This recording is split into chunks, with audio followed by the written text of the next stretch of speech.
The scheduled meeting of the City of New Smyrna Beach Planning and Zoning Board and Land Planning Agency for Monday, April 6, 2026 may come to order. Please silence all cell phones. Con, please read the roll. Member McKenna, Here. Member Hall, Here. Member Cossey, Here. Member Bean, Here. Chair Yates. Here. Please let the record show Member Denny's is absent with an excused absence. City staff, do you have any changes to the agenda? I do not. Excellent. We have approval of minutes, except for the March 2nd, 2026 meeting minutes will be provided at the May meeting. Yes, please. Excellent. We will now open public participation. In accordance with resolution number 11-89, a 3-minute limitation will be imposed unless otherwise granted by the Planning and Zoning Board. This is the opportunity to address any item not a part of tonight's agenda. Is there anyone from the public that would like to speak?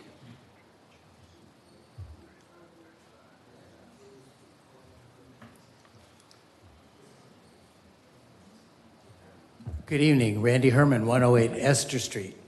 I want to start with a poem and finish with a poem. The first is, I think I shall never see a poem as lovely as a tree. I would like to commend the group that are tonight talking about the shopping center with the Sprouts. They are going to, with an agreement with the city, save a tree, which seems to me to fulfill the mission of a Sprouts organic store. So I think it's a positive thing. But in connection with that, I'd like to speak to something else, and that's light pollution. I've become increasingly aware of light pollution. I've been living here for 15 years, coming since the early 80s. And in the last 5 years, it has really become significant. Some good examples are Kenny's Liquor Store on the Causeway, a new build house on 200 Lincoln on Beachside, and certainly many of the car dealership lots have excessive lighting. On the positive side is the positive lighting that's been done beachside for the turtles. Many of the condos and homes there have used better lighting to protect the turtles. Ambient light is the baseline level of light that we generally have, but when it becomes excessive, it becomes light pollution, sky glow, and some even call it blinding in some ways. The fear industry has complicated things by appealing to our emotional instincts about safety and private property protection. There's actually been very little research to show any correlation between increased lighting and reduced crime. But everywhere you go now, people have motion light detection, a lot of lighting on fences. It's amazing how much has happened in the last 5 years.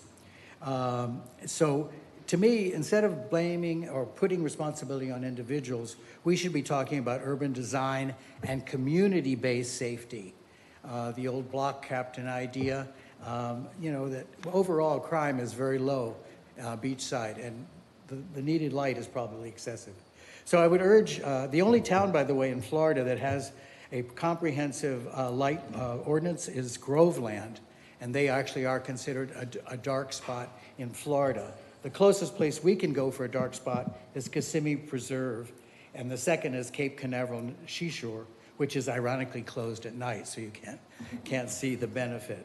But I would urge you all to consider a comprehensive lighting zoning process, because we're getting a lot of development, and the further out you go on 44 large tracts of development, all that's contributing to overall light.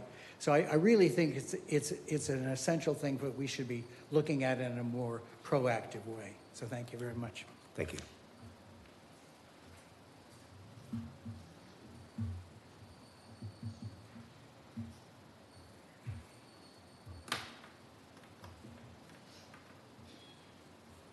Assume this is the correct time to address the rezoning process.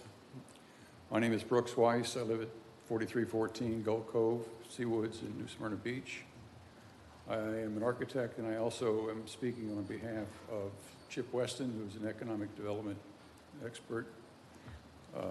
Brooks, could you speak a little closer to the microphone, please? Thanks, Stephanie. Chip Weston, and also Farley Palmer, who's a biologist and has done much work over the years in this area.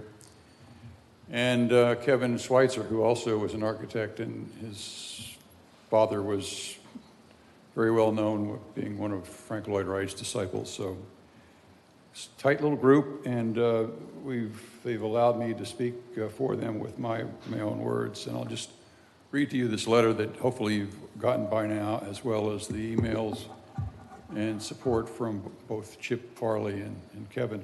Mr. Weiss, is this regarding the item on the I Sprouts? was wondering whether this was the right time. Yeah, when that item is called, you'll have that opportunity. Thanks, Gary.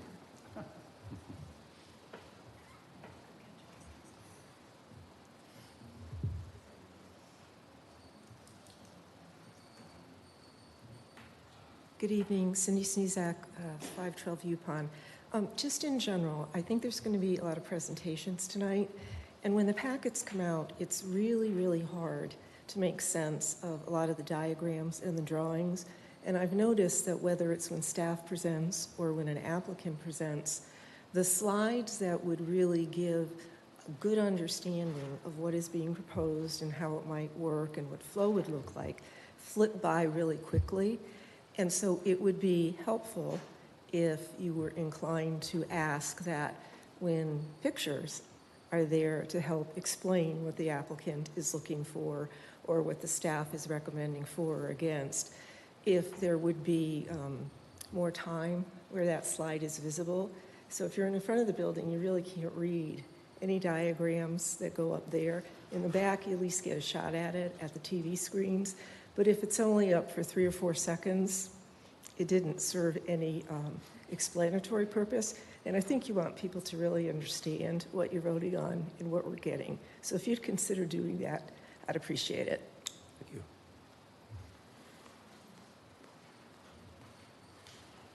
If there is no one else for public participation, that is now closed. Oh, sorry. Hi, my name's James Burke, 1873 Pioneer Trail. I'm a new member of the town. My wife and I just came here about a year ago, and we really fell in love with the place. And now we kind of want to protect it.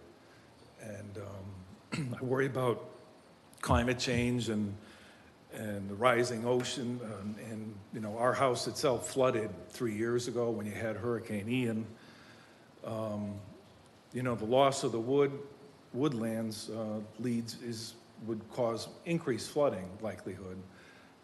I think the wooded area is also nice to have downtown. You know, it's green, it provides carbon dioxide, oxygen. It's a nice thing to have, and I think there are better places just more suited for commercial development on 44. Again, that are vacant. If this is connected to something on tonight's, that will be during that presentation, not. Isn't this for TJ Maxx and all that?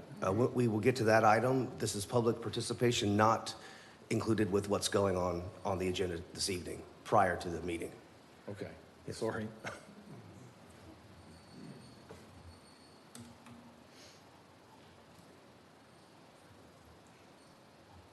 So now public participation is closed, and we can move on to old business.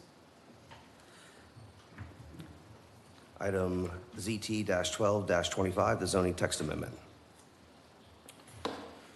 Good evening. Shane Corbin, Development Services.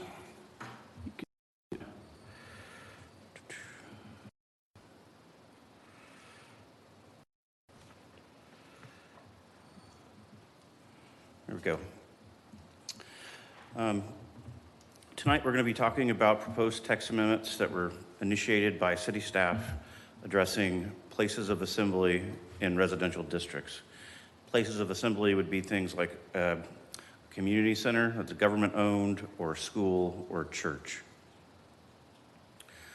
So this initiated, actually the whole conversation initiated last year when a local church was looking to expand, and they found out that they had a large setback, and so they proposed a text amendment that actually came through this board. You all heard that, and then it went to the city commission. I believe it made it through first reading, and now it's been held there at second reading. The city manager asked us to take a look at this and get a broader overview of how our code is applied, and we discovered some other things, and I'll walk through all those. One of those is the Religious Land Use and Institutionalized Persons Act of 2000. It's a federal law that protects religious institutions from discriminatory land use regulations. It applies when local zoning decisions impose a substantial burden on religious exercise and requires governments to use the least restrictive means when burdening religious land use. So it's pretty important, the least restrictive means. There's a substantial burden test. The government must justify its burdens on religious land use. Equal terms. This is also very important to what we'll be talking about tonight. Religious assemblies must be treated no worse than non-religious ones, meaning you can't put a regulation on a church or house of worship and not apply it to a school or government assembly building.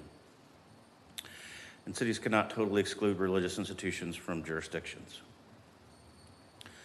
So getting into our code, we're going to talk, usually when I go through these examples, we're going to be talking about the R2 zoning district. That's the one that's garnered all the attention. In the R2 zoning district, we have special exceptions, and those would be facilities owned or operated by federal, state, county, or municipal government, except country clubs and golf courses. And that's where the text stops on those uses. So the default is the existing setbacks for that lot, which would be the same as a single-family home.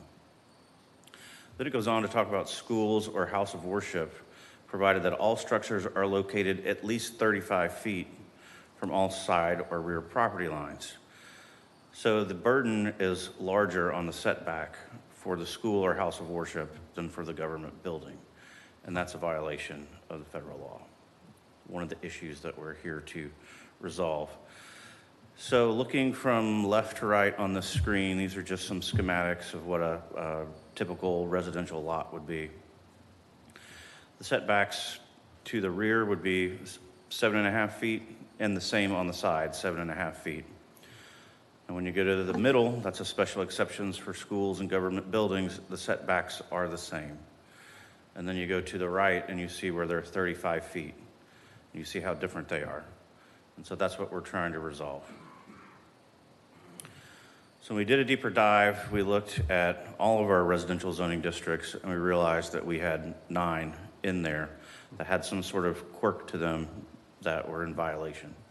We needed to get those fixed. And so initially what we thought was, since we had 25 feet as the most common denominator on all of these, that we would just change all of the setbacks that were in error to 25 feet for all places of assembly, schools, government buildings, and churches. We presented that at a workshop, and the feedback we got from both the neighborhood and the church was not positive. We walked away saying, well, we didn't make anybody happy on that. And we met with the city manager. And again, if I need to go slower with these slides, I heard the comment before. I know these are pretty technical. Just slow me down if you need to. But on the left is what we previously proposed, 25 all the way around for all special exceptions. And then on the right is what was existing. And so we presented what was on the left at a workshop. We did not get positive feedback. We spoke with the city manager, and he said he really thought we needed some sort of tiered approach. The larger that the facility gets, the more activity it gets, maybe more controls go on it. So we started to look in the toolbox and see what do we have that we can use to achieve that goal. And so what we did was we created a tiered system with 4 different types of places of assembly. And the first one, as you see in the red column outlined, that would be just what do we have on the books now? We'll just go ahead and make that a permitted use, because the only requirement that we have is this oversized setback. And if they show us that oversized setback, we automatically pretty much have to approve them. So it's really a wasted exercise to bring it to public meetings and do that. Then we created a type 2, a conditional use, where you could actually reduce that setback to 20 feet, but we're going to double the buffer. So there'll be a bigger buffer between the place of assembly and any residential properties. And I've got a graphic on that in a minute. Then we've got a type 3, which goes up from 500 to 1,200 people per day with daily users. We've created a definition for that. I'll go over that in a second as well. But as you can see, as you go from daily users, 500, 500, 500 to 1,200, and then 1,200 or greater. Then you look at the bottom, you can see there's no additional requirements for what we already have on the books. Then you go to type 2, you have additional buffers. You go to type 3, you now have to do additional buffers and a traffic study. And then when you go to type 4, you not only have to do a traffic study, but you have to be located on a collector or arterial road. So the controls get greater and greater as the number of users for a facility grow. So where did we get these thresholds? So we got this from Church Track. These are size definitions from industry standard for how software monitors all the bookkeeping for many churches across the U.S. We didn't want to just make up a random number. We wanted something to hang our hats on. So we used these 3 thresholds, and this is based on attendance, not on church membership. We added a definition, or proposing to add a definition called total daily users, so we can actually make that measurement. This was one thing, surprisingly, at our second workshop, we got pretty good feedback, but one thing people seemed to be confused about was how are you going to figure out what the day is? So basically, I'll go ahead and read through this. Total daily users, the total number of people who use a facility or space within a 24-hour period. It's calculated using, I now have replaced the language to say the fire marshal's certified occupancy of a facility's largest assembly room or space multiplied by the number of events occurring in a single calendar day. So I clarified that. People were really confused about how are you going to measure the day. So we're just going to say calendar day, and that should clarify it. So for example, how that would be calculated, if a facility held 2 meetings in a day and the maximum occupancy of the largest assembly room is 500 people, then the total daily users is 1,000. And we've got that posted, one of those assembly certifications posted on the back of our wall here near the door if you need an example to see. Another comment we got after this went out was about the traffic study possibly being interpreted too loosely. The language that I put into this is at the top. A traffic study meeting the guidelines of this LDR must be completed by a licensed engineer, demonstrating that all impacted roads and intersections maintain a level of service of D during peak operating hours. So I was trying to keep this fairly digestible. That is pretty much what a section in our code says, but it's much, much lengthier, and it gives you links to a traffic engineering manual that tells you how to do all this. It's a very specialized engineering skill. No one on our staff has the ability to actually do those. We have to hire a third party to do those for our developments. What I can do is I can add this language in red there at the bottom. Refer to section 402 for full standards, procedures, and methodology for traffic impact assessments. That will lead a user directly to that section that will have all of that information, links to the manual, and everything else there. So it's a little bit of overkill, but it's not a big deal to insert that in there to provide additional clarity. And then we get into collector and arterial roads. So these are the roads that are designed to have larger volumes and larger capacity.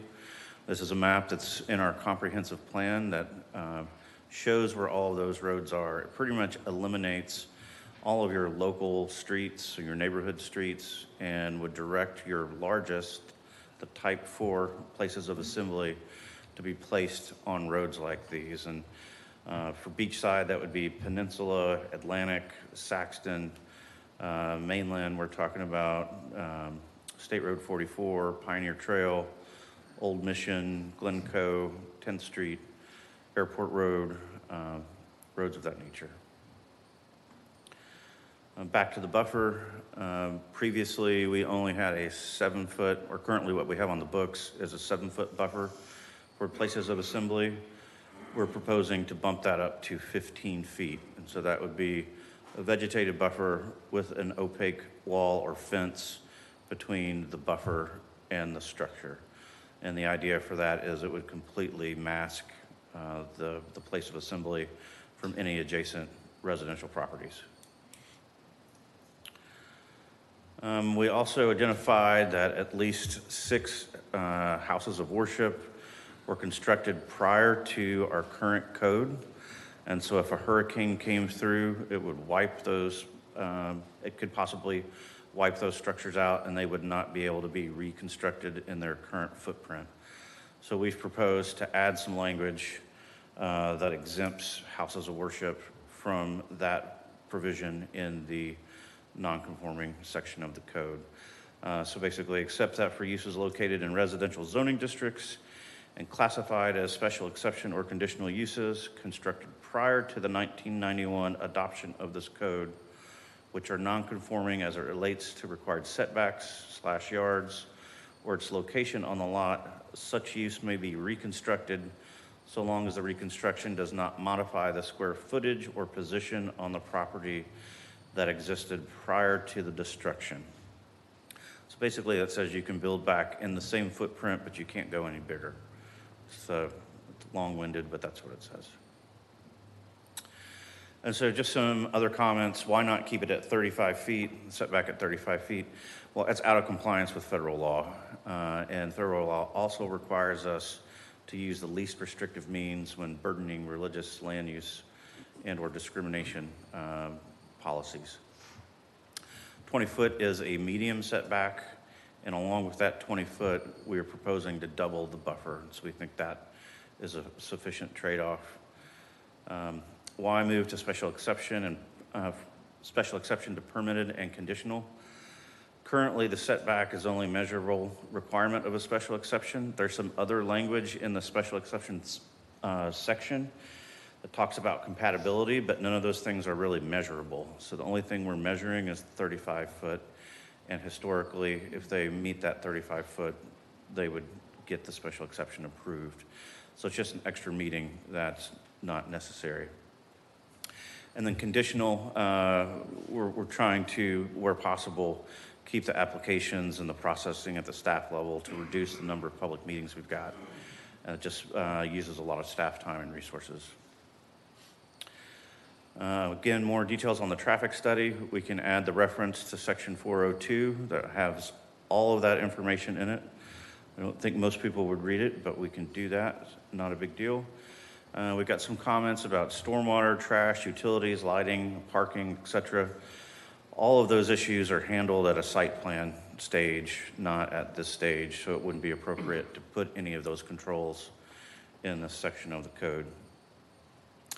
And again, with the definition, some people thought it was confusing. I added calendar to try to clarify that. Also struck the National Fire Protection Association language and replaced it with fire marshal to clarify who is responsible for the occupancy load calculation of the buildings. And with that, I'll take any questions. And I can go back to any slides.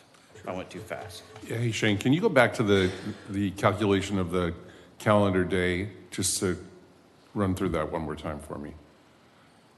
Total daily users? Yeah. So basically, the fire marshal will certify a maximum occupancy for a room like this. Mm-hmm. And so what this language here says, however many meetings you have in that room, multiplied by whatever that maximum occupancy is, that's what we're going to use to calculate the total daily users of a facility. Do you have a suggested square foot per person standard for this that the NFPA or the fire marshal would typically use? The fire marshal would have that. I don't have that memorized, but that's what they use to do the calculations. It's based on square footage, access, number of doors, things of that nature. So if his calculation came out to be 400 people, let's say, and the organization, whether it's a church or other means of assembly, put seats in for 100. What would happen in that kind of situation? That would be a violation of the fire code, and the fire marshal could take corrective action on that. I think that would go to probably special magistrate. I thought you said one, if they only put 100 seats in. Well, let's say the fire marshal, on his calculation, says 400 people. And the organization says, well, here's our furniture plan. You know, we're only going to have a seating area for 100, which could potentially come up with an assembly organization. So you'd be held to this language, so it'd be 400 times the number of events per day. Okay. Can you, the first slide you showed, which was the 4 points to comply with the federal law.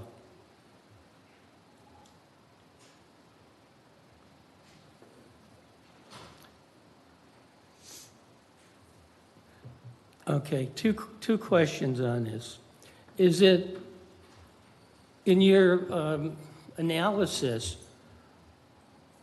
was the key point that a religious use was different than a non-residential government use, or was there any effect on the setbacks with the residential uses?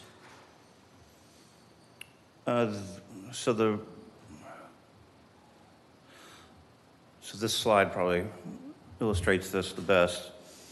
So the residential uses would be the base setbacks. And so each zoning district is a little bit different over time. I think people have gone in and made edits or added language. And so some of them were 25 feet for rear, some of them were 35 feet. But the base setbacks were all the same, and they didn't affect any of the residential uses.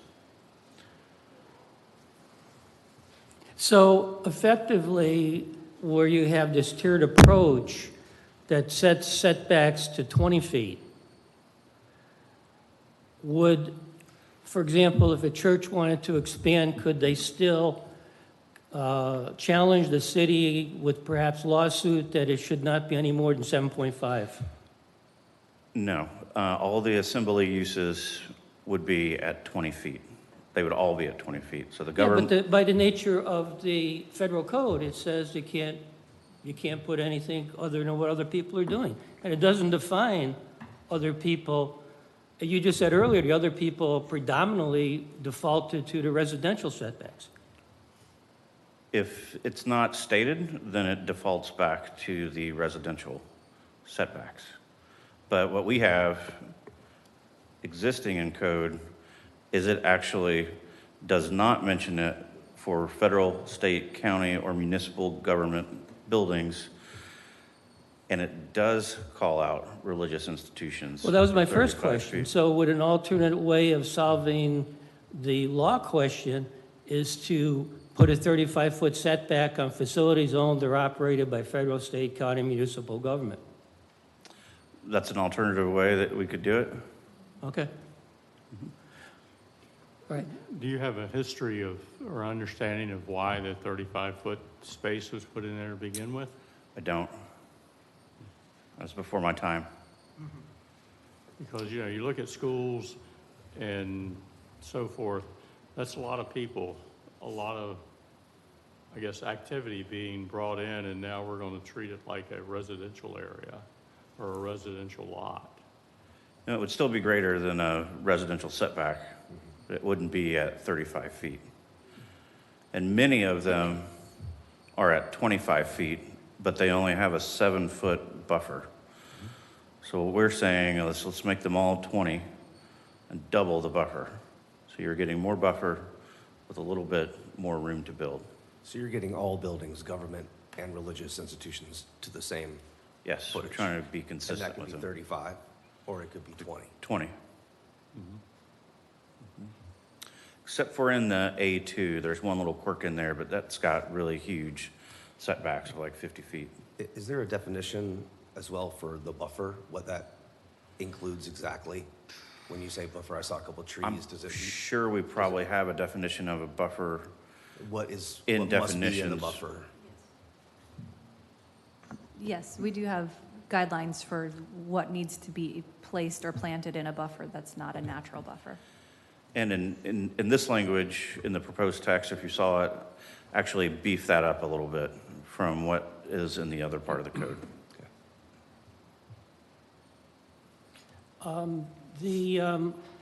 No one knows at all at this time why the 35-foot setback was, but one possible reason is that typically a school or government building or a church would be a lot larger mass than the typical neighborhood. And I just drove through the neighborhood before I came to the meeting here, and it's mostly single-family homes. They have, 8, 10-foot sidewall, Florida low-pitched roofs, not typically have high-pitched roofs. So you got buildings that, are 16, 17-foot tall overall. You put up a 35-foot tall building, which is, I believe, allowed in that zone, in that neighborhood with all smaller single-family houses, is one of the reasons I believe, personally, that the 35-foot setback was put in to give it a little more distance to set aside. Was there any thought, and I know this is done in different areas and different zoning codes across the country, where the building height is equated to the setback? So in other words, if the setback was 20 foot, perhaps the building height was 20 feet. And if you made it 30 foot, perhaps you could make a 25 or 27 foot high building. Any thought about that in your analysis? We talked about doing a cake layered type system. Yeah. Early on, and once we really dug into it, we didn't think it would work. It's a 35-foot building. You don't have really that much room to work with. We do have that in a couple of, at least one zoning district on the beach side, where the taller you go up, the more it comes in. But we didn't think that was practical to do on a 35-foot building. But we did look at it. Okay. I have a question too on the build back provisions. Does the city, I believe the city codes say that you can build back a non-conforming use as long as the destruction is less than 50%. And if it's more than 50%, you cannot? That's correct. Now, if you'd made the exception now for churches, do you then create another problem somewhere else? I don't believe so. Well, I mean, why not? someone- Why wouldn't I challenge you if the church could do this? Why can't I? It's possible someone could challenge us at some point, but as far as federal law, I don't think we're in violation of that law anymore. No, but you'd be in local LDR violation for somebody that, let's say, had a retail store that was non-conforming, that got destroyed by a hurricane. I don't know, you want to comment So on that at all? So the retail store wouldn't be allowed in the R2? All right, so So- let's say a house, then. An accepted use in R2 that got totally destroyed, okay? And he wants to build back 4 foot from the property line because he has site consideration somewhere else, he doesn't have room or whatever. So we've now added that a church can do that, but would not that homeowner have the same right to do that and come to the city and argue to do that? I'll pull the non-conforming provisions because it may be permitted depending on, you are allowed to build back to your building footprint. So if the guy existed at 4 feet, but let me look it up so I don't Okay. say something incorrect. Thank you.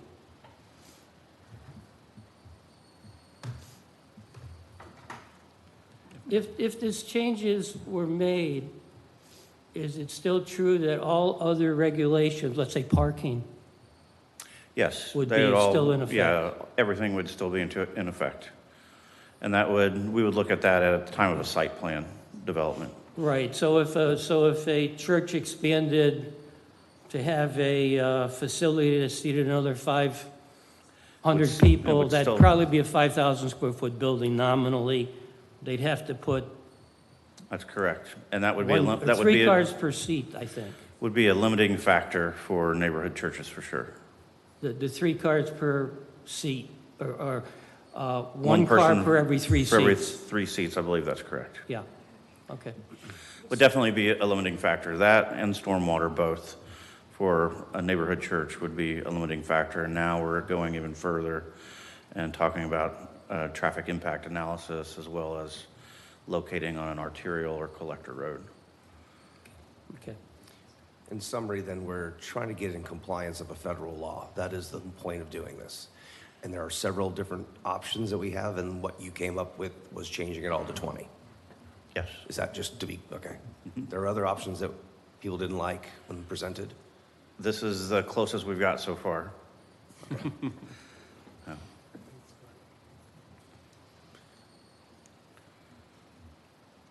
Any other questions from the board?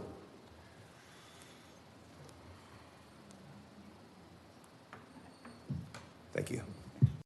I'll just touch on the non-conforming section. This provision that's being created would be a special exception to the special exceptions, but they're no longer special exceptions as use. But yes, non-conformity. So if someone's house were destroyed, say their house was built on their property line, and their zoning district does not allow for a house to be built on their property line. If a hurricane came through or a fire came and destroyed that structure, they would have to meet the existing zoning setback for that zoning district. This provision is adding in a section saying, for these particular uses, they could go back to their non-conforming setback. So it creates a potential problem. It If creates somebody, another special exception for this special exception. I mean, That's it what would be compliant within the LDR, because the LDR would say, yes, these houses of worships can build back to their non-conforming status, and a homeowner could not. So Right. if someone wanted to, but it's not breaking a law, it would be compliant with our LDR if we were to amend that section of the LDR. Right, so, but somebody could challenge the LDR as being unfair, so to speak, in some legal term. Okay, I would say though, just an added point, like the volume of houses of worship, the total number that we have is far less than we've got of single-family homes, right? So Right. if a hurricane came through and wiped out a whole neighborhood, you might not even touch a house of worship. But it's only taken one house of worship to challenge this now, so. We ought to be looking at things across the board, Shane.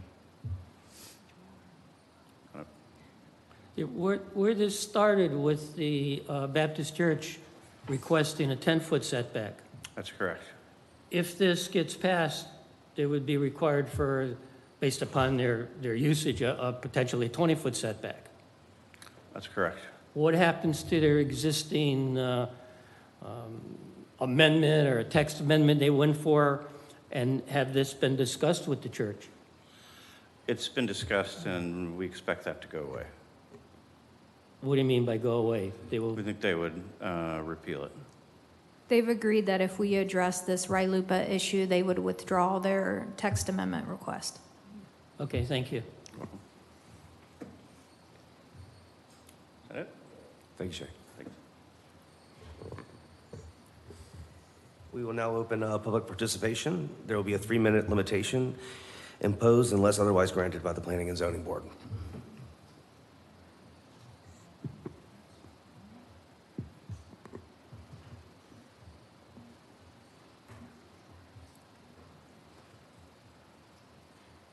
Good evening. Hi, I'm Susan McNamee. I'm representing the Coronado Community Church, Sure. And your 201 address- South Peninsula. And your address as well, please?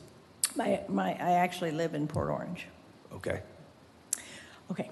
I just have some questions, confusion about how the attendance is figured. Not all events that are held at the church use the same big space, and not all events fill the big space either. So if it's just however many events are held at the church based on the maximum capacity of the biggest space, that seems like it would jump you up into a higher tier, right, soon. Okay, so that's why, that's a little confusing. And is the maximum capacity always assumed every time it's used? And is the daily use averaged over, it's per calendar day, but then there's 30 calendar days in a month, then would that be averaged out? Or is it just, once you've hit it once, then you're up in another tier? It's in the calendar, yeah. Thank you. Sure.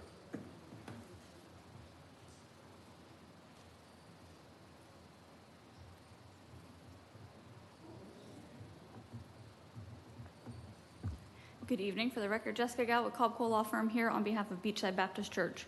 As noted by staff, and as you likely recall, in September of 2025, Beachside Baptist Church came forward with a requested amendment to 10 feet for setbacks. That was mostly based on looking at their site and existing church locations across the city and the nonconforming status of many of those existing church structures. And that was outlined pretty well in that staff report from September of 2025. This item, as you have all likely seen, has received widespread public review by residents in the religious community. The request before you today is not what we requested in our application, but we have discussed it with staff. We have listened to the input from residents and overall, and we are here to say that we think this represents a fair approach to location and compatibility of the assembly uses in the residential areas. At the beginning of this process, our main concerns were based on inconsistency with federal law that protects churches and houses of worship, the disparate treatment of houses of worship under the current code when compared to other government assembly uses, and the limitation on historic houses of worship that could no longer rebuild if destroyed in a hurricane. The changes proposed by the city create a framework that complies with federal law, treats the assembly uses consistently, while ensuring greater protection for existing residential uses through the buffering and the opaque fence. It allows for our religious institutions to be secure in knowing that in the event of a disaster, and there's 12 of them right in the R2 district, that they could rebuild in their current location. The proposal includes recommendations from professional planners that we did not suggest and were not our request, but we find that because they don't change the required front setback, they don't change the building height, the lot coverage, all of those limitations that are still in place. It takes into account the needs of the religious institutions, protects existing residential uses, and we're supportive of the approach. We do want to confirm that we have noted that if this change moves forward and addresses the RLUIPA considerations and concerns, the former LDC amendment would be withdrawn by the applicant. Thank you. Thank you.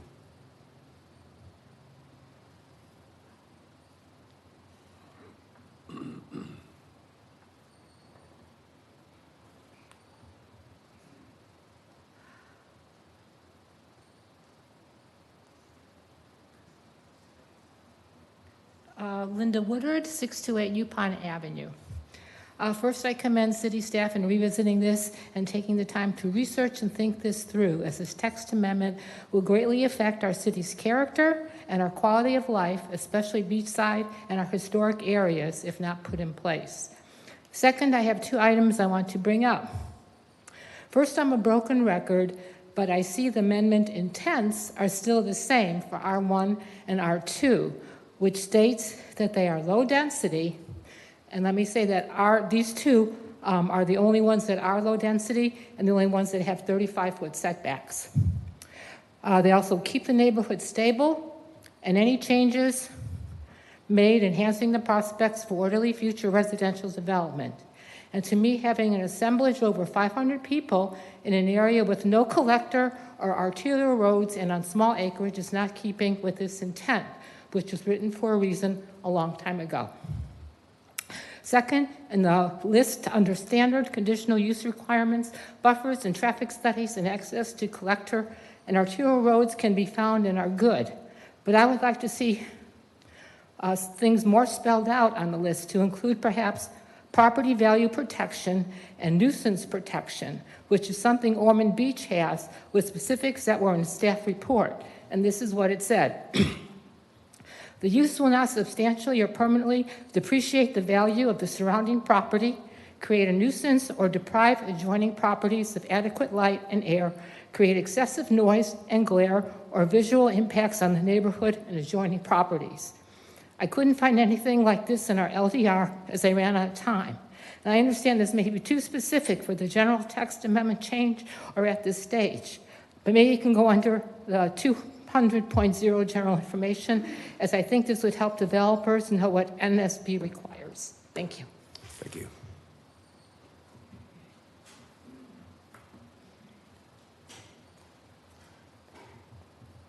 Cindy Snezak, I agree, staff did an excellent job in the presentation this evening as well as in the revisits.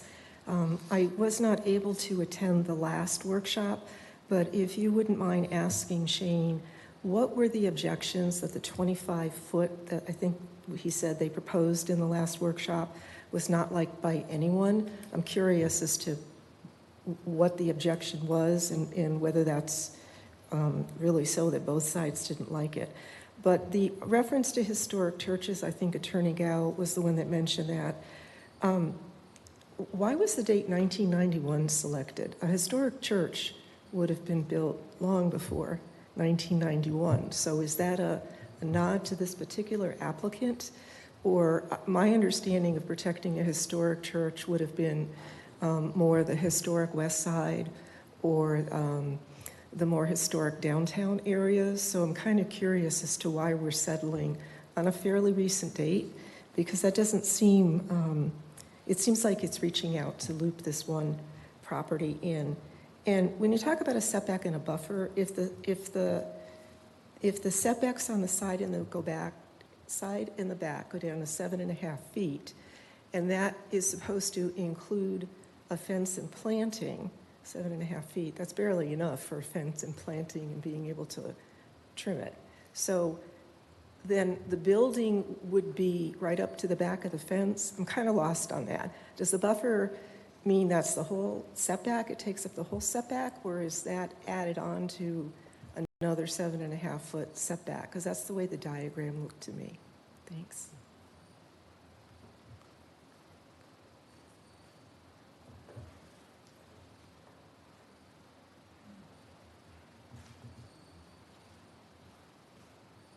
Hi, Richard Brown, 633 Yukon Avenue. This thing's gone through a lot of iterations, and it's certainly come a long way, but we're really not quite there. My concern is not just the label change from special exception. My concern is that under the current code, the city must make actual findings that a proposed use will not harm the character of the surrounding neighborhood, will not be detrimental to public welfare, and will have adequate services and access. If the city removes the special exception framework, those protections should not disappear. The new draft should say clearly that types 2 through 4 still require that same compatibility review. I also see no analysis, as you started the discussion here or asked about, why 20 feet is the right number.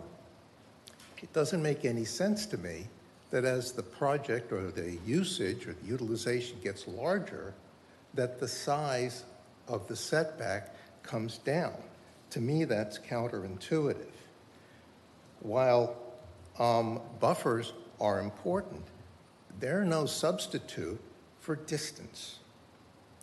For these reasons, the questions you brought up and a bunch of others that I'm not even going to take the time to get into now, I think we have a draft that requires you to ask the department to take it back, go through it one more time, and see if we can clean up some of these missing anomalies. Thank you for your time.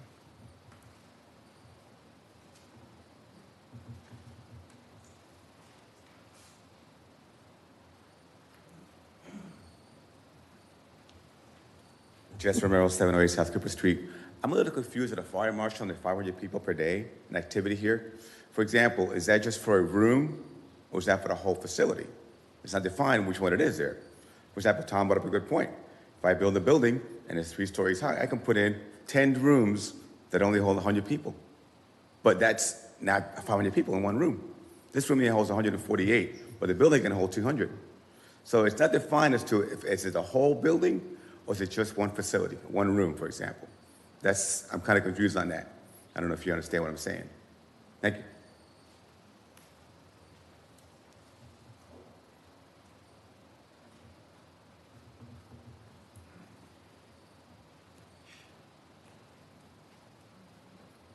Paul Fitzgerald, 626 South Pine Street. Could we possibly go back to the daily usage slide? I don't have control of the, Okay. The only Well, controls on the computer. the question I have relates to the phrase about the largest room. And I understand the calculation of 500 people authorized by 2 services a day equals 1,000. But assume there is an overflow room constructed, which one could well imagine. And let's say there's an overflow room for 400 people, possibly television or something.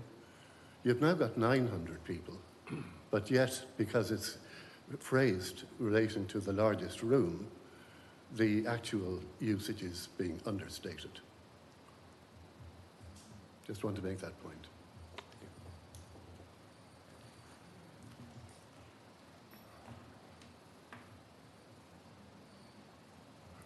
Are there any other comments from the public? If not, public participation is now closed. City staff, do you have any further comments?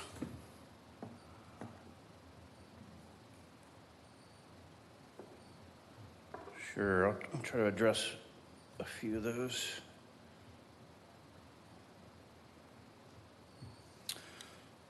So going back to the definition, I think I heard 2 or 3 comments on that. So this would be the total daily users. We've got to put a number to it somehow. We can't think of every possible scenario. So we thought that the best, cleanest way to do that was to use the room with the largest assembly space, use the number that the fire marshal has assigned that, and that would be the maximum or the certified occupancy of the largest room or space on the site. And then you would take into account the number of events that that room hosts in a single day. And then you multiply the number of events by the number of the maximum occupancy. And that's how you would get the number that you would then plug into this formula of total daily users. And that would inform you when we're doing the review on, are you going to be required to do a traffic study? And are you going to be required to be on a collector or an arterial road? So that's how those 2 things fit together. And if there is a spillover room, as a previous gentleman just mentioned, that doesn't go into this calculation. We're only using the calculation of the largest assembly space. So if they exceed that number, then they are in violation. So if they fill out a room that's not the main room, and they're having the same number of events per day, then they're in violation. And then we would go after them with code enforcement.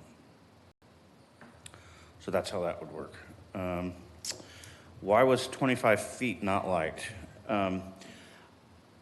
Our kind of what we picked up from that first workshop was that there was just this sense that the church was going to grow and grow and grow and grow and grow, and there weren't any guardrails on it. So it really didn't matter if it was 20 feet, 10 feet, or 35 feet.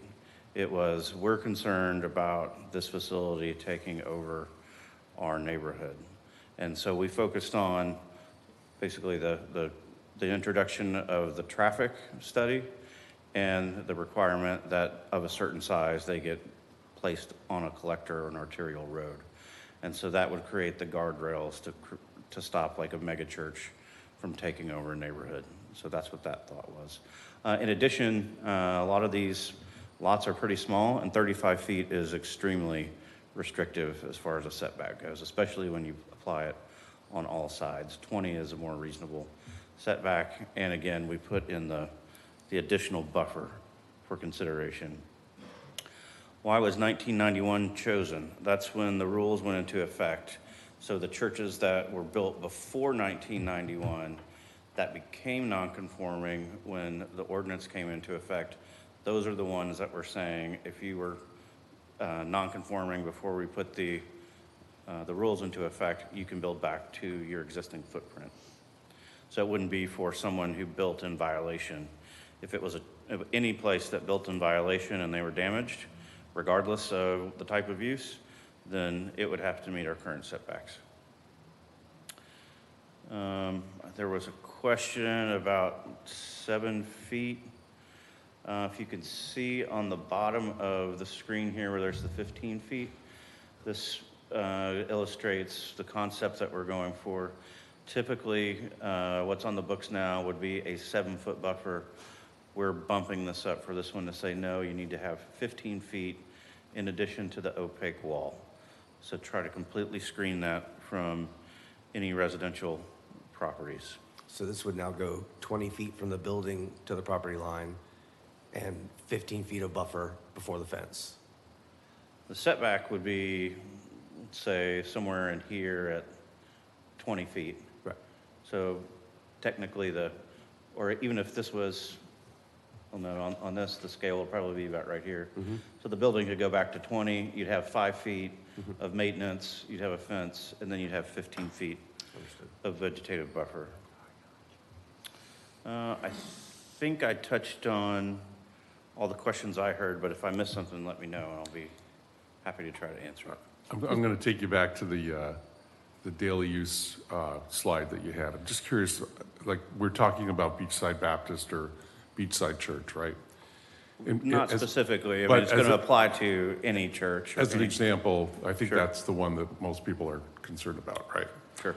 So just, I'm not sure if you know the answer to these. How many people were considered attendees on a regular basis on a Sunday there? Do you know? I think it's Sunday, I believe they're under 500. Under 500, okay. I believe. Per service. Anybody go there? I guess I could be wrong. I think we're talking about the actual capacity per, I mean, they may have multiple services per day. Well, that's where I was going. Right. So how does multiple services impact this calculation? That was my understanding, that they've got 2 services on Sunday and they max out under 500. Each service? No, not each service, So- individual. So that would count as 1,000. If the capacity is 500, right. they hold 2 services, it's 1,000. Okay. If they hold 3, 1,500. So let's assume for argument's sake that that's the case. 2 services, 500 people, that calculates to 1,000. No, just a second, listen a second. What is the number? Now, we're assuming it's 500 and 500. Yeah, no, Is it- sorry. How big is that church? How many will it seat? I believe the maximum capacity is under like 250, and that would be for each service. Okay. I'm sorry. 254? No, that's fine. 254 is what I just heard. 254, so I was close. 254, okay, all right. So if the church continued to grow, let's say they add more services, they can have more people there on a Sunday, at some point they would get to that level where they couldn't stay there, realistically, right? That's correct. Yeah. Okay. Just want to make So sure I was clear on that. they'd be creeping into type 3. Right. At which point in time, Yeah. we would ask for a traffic study. And then if they happen to creep into type 4, which I'm sure they would love to do as a church you want to grow, that would necessarily would force them to relocate their That's church. correct. Yeah. Okay. And also, if they're building a new building, that occupancy is going to go up because they're going to be a Sure. larger building. Yeah. So that will be a new occupancy that would require. Right. That's correct. And how would we know when they move from type 2 to type 3? We have spies.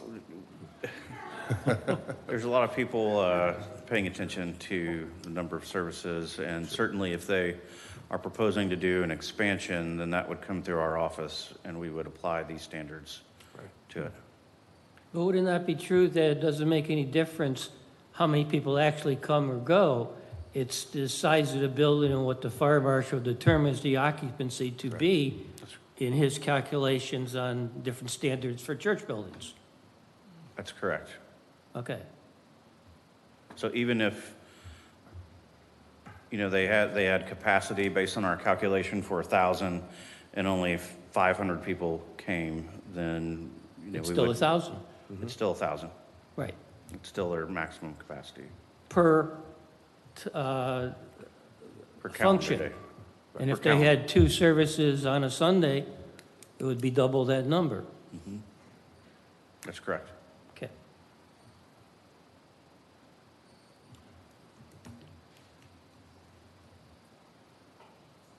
Any other questions from the board? No. Thank you. Any discussions amongst the board for each other? Yeah, I think I understand the intent and the amount of hard work that's put in by staff and community, okay, to go to the planning sessions and to meet with staff and so forth. And we have one potential solution here. But as I look at this, I'm not sure this is the right potential answer to the problem. I believe that although we amend the LDR, if a particular church facility was not at the same setbacks as the residences, no matter what it says for special exceptions, there's a lawsuit that potentially could happen. And they would claim they would not be in compliance with the federal law. Very negative publicity type of thing. But I get back to the bigger question in my mind is, it's a 35-foot setback. Why? Because typically the church is going to be a bigger building. And you want some protection from the neighbors who, as I said earlier, mostly single-family, low-rise type of buildings. I don't think doing this and just reducing the side yard setback to 20 really accomplishes it when those two things are taken into consideration together. I don't know, I think that the addition of the additional buffer and that whole, the way that's laid out, I think provides that right protection for the neighborhood. And we're trying to comply to a federal law, so Yeah. it's just a number. The number is either 35 or 20 and somewhere in between. Is that what we No, want? if I have a church and I want to expand, I'm going to argue it should be 7.5. I don't care what these codes say. And you got to But look at, they're held to the current code that would be. Current, no worse than what's existing for some other use. and The exceptions, the special exception would be in compliance to be similar. Government buildings and now churches. Well, the easier way to do that is make government buildings 35 feet. I mean, then it's clear. It's another choice. that's consistent across the board, and I'm certainly not a lawyer, don't pretend to be, but I also think it's an extremely loose interpretation of the rule of law. We're not discriminating anything. We're just holding them accountable to the same thing we're holding every other citizen to. I agree with my colleague here. The government, the city should be held to the exact same standards. They should not get a free pass either. The city ought to have a 35-foot setback, just like that's on the books for the rest of the things. So we're deciding on a recommendation to go to city commission at this? Correct. Is all we're doing here? Yes. Do you have a motion? Yes. Any other questions? And if not, can I have a motion? What is the difference, what is your big difference in 35 feet and 20 feet? And you were talking about they could sue you, you could be lawsuit, they could push it to 7.5. Why wouldn't they push it to 7.5 from 35? Absolutely. You know? Yep, no, I believe a change has to be made. I just don't think this is the right change. But what is the right change? We have staff that's been working for months to put something together that would kind of make a little bit happy here and a little bit happy there. And what we have is now we're going to kick it back for another 2, 3, 4 months. If you had the answer, I'd say, then we kick it back. Let's add some of this stuff. We don't have that. And obviously, we're not the people that are up here that are knowledgeable at what the law, what the codes and that are, like staff. So my thing is when do we when we let staff do their job, and we sometimes we have to trust that it's correct. Now, the residents are not all going to be happy. You know, it's a 50-50 deal there. But my thing is this church thing, 10 feet off of a residential home, the back setback on a residential home, they can go 35 feet tall. Now, what if you had 35 feet tall homes all the way across the back of a church? You know, and I'm not talking about a mega church. But my thing to you is does the church have no rights to grow as long as they follow what the staff has stated? But it's the volume. The staff regulates the volume. No, they Or don't they got regulate that in the the volume rules. of people at the church.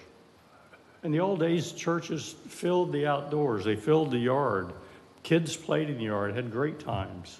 People socialized in the yard of a church. It was a community gathering place. Okay. But do you want all of that activity right up to your back door? Of a resident? Yes. Then my next question would be is how long has this church been there? Has the church been there longer than the homes that are around it?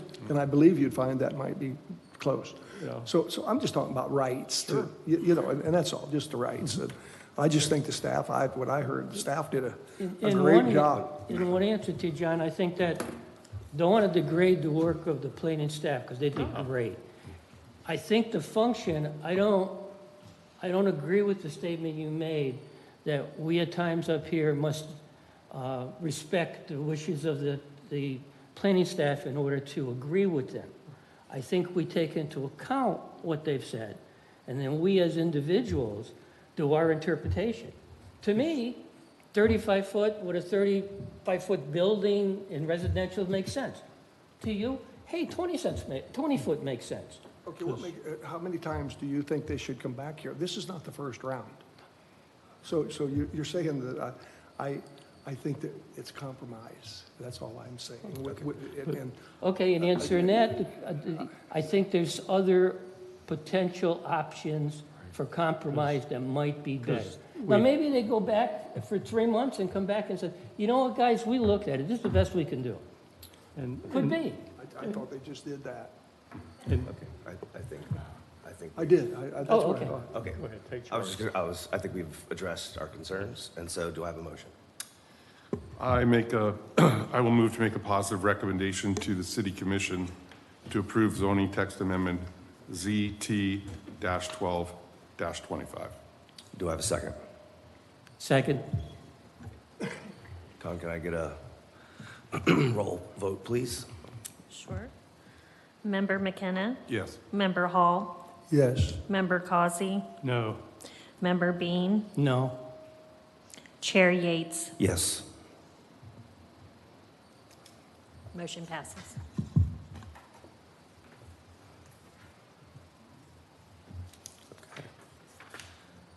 Now we're on to new business.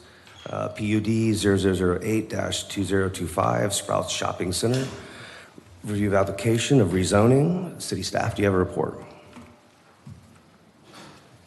Just a minute, let us get set up.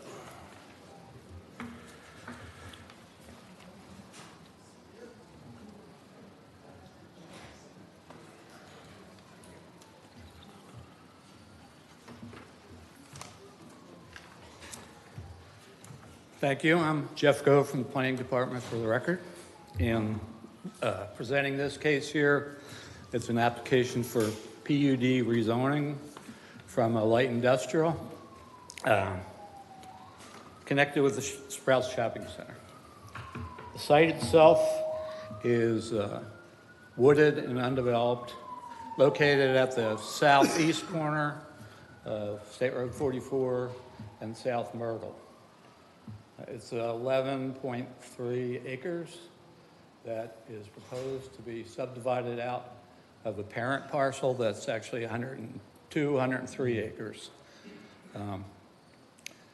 It's got a future land use designation of industrial mixed use. That was also applied to the Deering Park project when they came through here. It's the most intense future land use ability in LDR, or the comp plan, I'm sorry. It allows for an FAR of 6.5, residential densities of 40 units an acre, and that's all possible under this industrial mixed-use future land use. We've had some proposals that industrial mixed-use future land use was applied to the property around 2010, 2011 during the recession when Florida East Coast Railroad was looking to divest its properties. At that point, they were looking to have some kind of ability to develop it beyond its current light industrial zoning. So a provision of the future land use designation is that it must be developed under a PUD. So if somebody came in and wanted to do light industrial, they wouldn't be able to under that existing zoning. They could ask for the same thing that's in the light industrial, but it would have to be as a PUD with a conceptual plan and an agreement with the city. In this instance, we've had proposals before for commercial uses of the property, a lot for residential uses of the property, and because of the adjacent railroad working yard, we didn't think it was that appropriate for residential use. This application came in, and it will be subdivided out when that, along with the rezoning, should that be approved. It's got 2 phases to the property. It's got 2 anchor stores in the first phase, and you've probably heard about a Sprouts or TJ Maxx. I think the Sprouts is guaranteed, and the TJ Maxx may be just a placeholder, to show on the building elevation. Also, with those 2 buildings, those are about 25,000 square feet each, and then there's a 9,000 square foot retail space attached to that building to the west along the Myrtle frontage. And then the second phase allows for 2 out parcels that are actually front on 44, but they front the side slopes of the Martin Luther King overpass. So access from there to 44 would not be permitted by the state or be practical. So these out parcels are designed to be accessed solely from within the phase 1 area of the shopping center. They still have undesignated uses. They do have a number of permitted uses proposed in the MDA. A lot of what they took for the permitted uses and their design came out of our LDR for the B5 shopping center zoning. So it's similar to that in a lot of ways. It's just, they may have wanted to ask for that zoning, but that was not permitted. They had to do a PUD. This is just a rezoning at this point. We have traffic information for a rezoning, which basically compares the capacity of the existing capabilities under the light industrial versus what they're proposing here. And there is increase in traffic, as you would expect, but the report itself is not to the point of a full TIA where they recommend improvements or look for impacts, much more extensive. That is part of what will come in the future. Should this be approved as a PUD by the City Commission, it would come back here as a site plan because of the square footage, the threshold being, it's way over the 25,000 for that. So that whole site plan would be a much more comprehensive and technical set of plans and include the traffic study. Traffic study would also involve DOT because it's, while it isn't accessing 44, it's very close to that intersection where the signal is now. Also involve Volusia County because of the fact that 10th Street South Myrtle kind of acts as a east-west connector between 10th Street and State Road 44, as many of you probably know, and especially for the school traffic, a lot of middle school and high school traffic on this road, and that would all be part of the traffic study to come. So this is the design as far as the conceptual plan goes. They actually went to the extent of surveying all the trees on the property to find out where the specimen trees were located, and in particular the historic trees. And went by separate application before this to the City Commission in February, where they got approval to take out 2 of the 8 existing historic trees on the site. And those 2 trees that were proposed to be removed were certified as being in poor health and dead, dying, or diseased, according to the arborist report they submitted. So that leaves the 6 historic trees that they've worked around, and also a number of specimen trees that will be preserved. That's about the extent of the, our review work. There is that building elevation that's shown on the screen right now, and there's a number of them in the packet.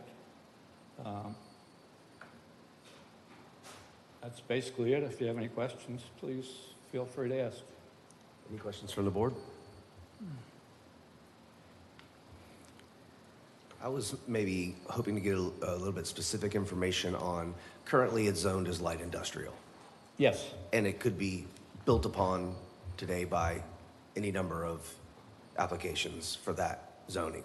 No, because the future land use requires the only development you can do is under a PUD. So you may want to do light industrial, and it's zoned light industrial, but you would still be required to do a PUD for that light industrial. And it may happen on the property. The remaining part of the property is going to retain its light industrial zoning until somebody proposes development within those portions. What would be a potential reason if I was a light industrial user and I came in and had to do a PUD application, what would be a potential reason to turn me down? Well, we wouldn't really turn you down. It's just any development would be required. No, I understand that, but I mean, it seems, I understand it's the rules, it's superfluous, but, so I wanted to put a warehouse up, or I wanted to put sell countertops or whatever and manufacture them or whatever. And I would do a PUD, but it's like a no-brainer. If that was an accepted use, what would be a potential reason to turn me down? I don't believe we would turn them down because that's part of the future land use that allows those kind of. Okay. It's a variety of uses, and industrial can occupy the 103 acres for up to, I think, 65% under the, and it's perfectly appropriate for some industrial uses because it's compatible with a railroad. Where we were getting residential proposals, we didn't find those to be compatible. And yeah, I understand that. Right.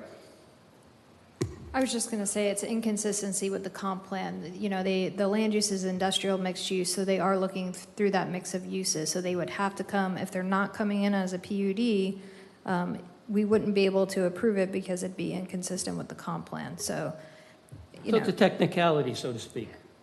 But I also believe the planning, if you read the definition of industrial mixed use, what they're looking for in that PUD is a mix of uses, not just a single sole use. Right. One other question.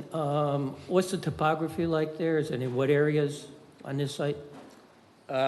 They've found some wetlands within this site down in the southwest corner, close to Myrtle, but that hasn't been gone to the stage of being flagged by a biologist and then surveyed and approved by the agencies. They recognize that there are wetlands there, and they would deal with them during the site plan process.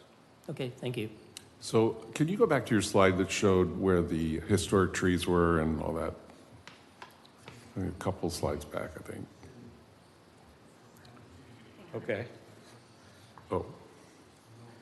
I'm not in charge of it, but Okay. we'll get there. All right. Just want to kind of breeze through this pretty quickly. So obviously, the site plan will slightly change when we get to the site plan process, where this tree here in the middle of the parking lot was Obviously, yeah. proposed to be saved when it was not approved for removal at City Commission. Okay. The two red ones are the historic ones that are approved to be removed. Right. So we're looking at another grocery store in town. Yes. Would that be 8? Right? Yeah. We're not really, I mean, people come in and propose uses on the property, and it's not uncommon for this kind of area to accommodate a supermarket, so.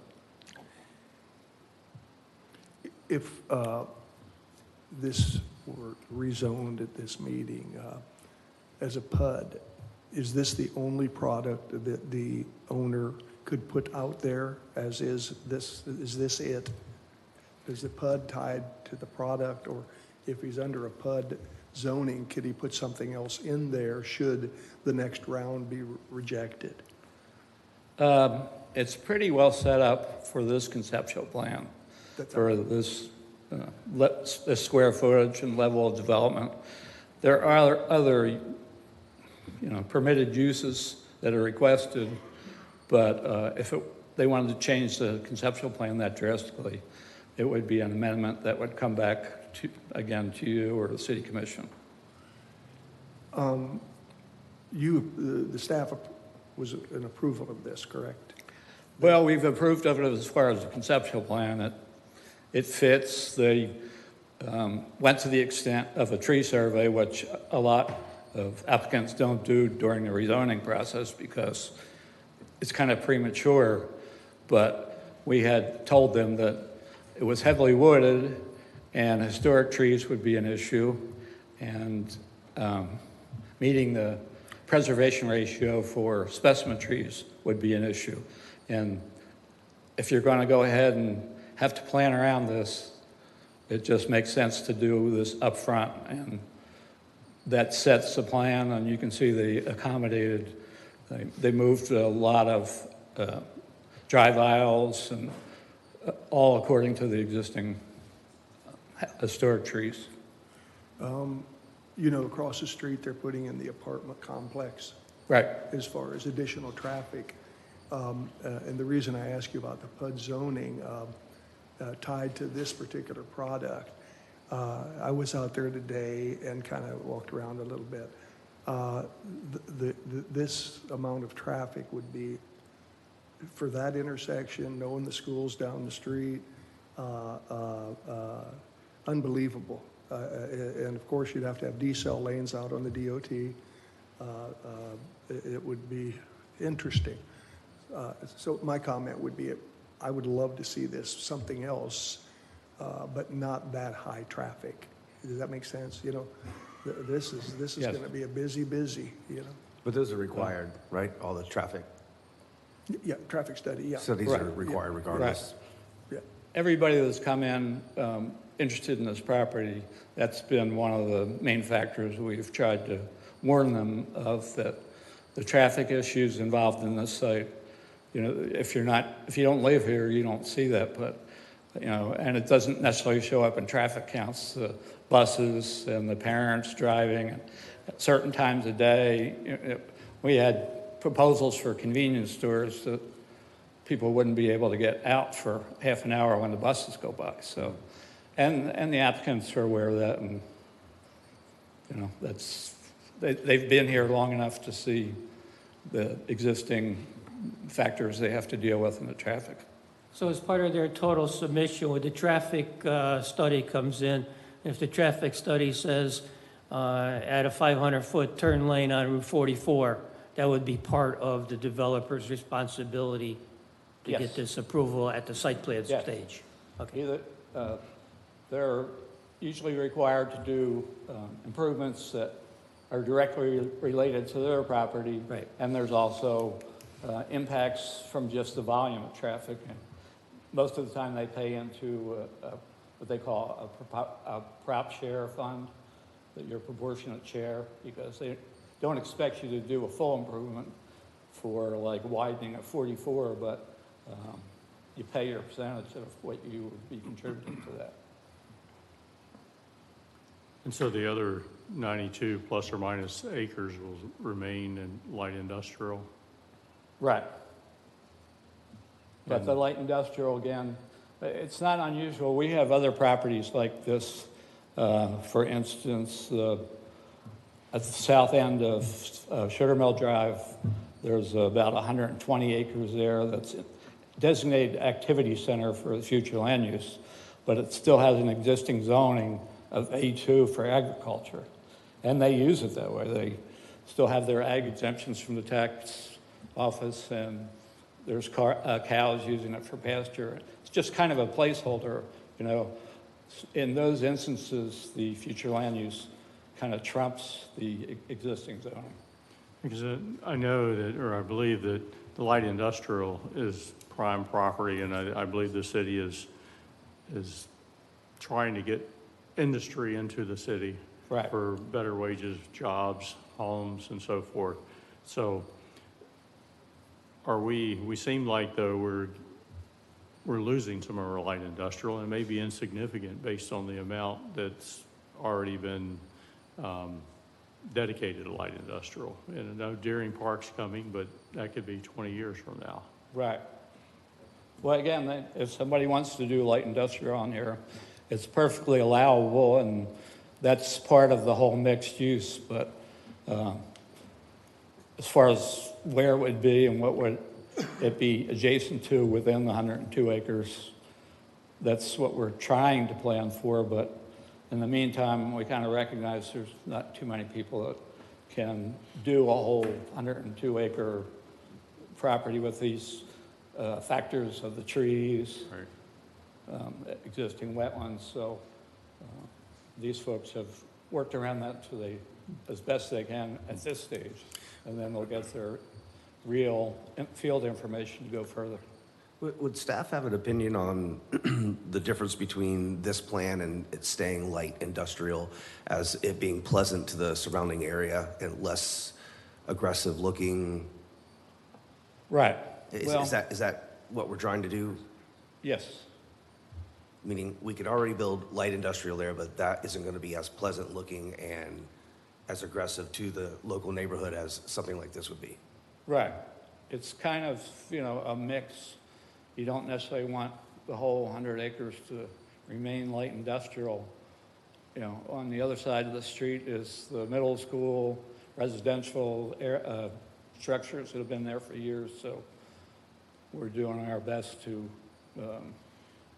do the mixed use that the future land use calls for and put certain uses in certain locations. Okay. Well, yeah, and I was just going to say, if something like this doesn't get approved, something's going to be built there at some point. And I think, I can understand why people have an issue with what is being proposed. I mean, do you want a discount clothing store at that location? Seems weird to put one there. Just to me, it seems weird. A grocery store, I think Sprouts, I'm not overly familiar with them. I've seen them, been in them. I think they're based out of California, if I'm not mistaken. Kind of a Trader Joe's-ish type store, right? So maybe offers, even though it's another grocery store, maybe offers a variety, much like an alternative like an Aldi would to a traditional grocery store. Yeah? Right. So I see the value in that. I don't see the value in a discount clothing store at all, but that's my personal opinion. I don't know if that's their actual tenant or was just a representation for the elevation. Right, understand.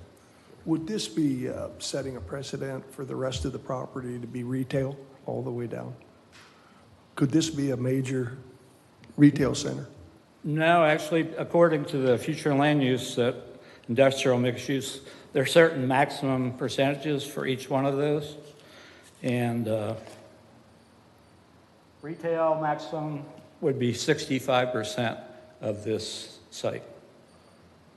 The other ones that are listed in here, office 75%, residential 65, industrial 65. Now, obviously, they're not all capping out at those maximums, but because it's way over 100%, but And how many acres are there total? the total parcel is 103 acres. So potentially 165 acres could be retail? Yeah, according to the future land use. Seems like a lot of traffic.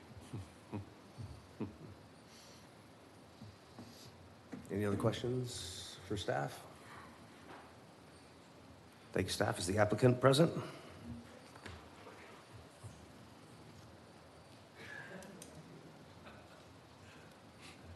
So let's see if we can find this. Jeff, you left me here. Just hit escape. Huh? Just hit what? Hit escape. And then X. I'm not sure where yours is at. I should know better than to start hitting buttons.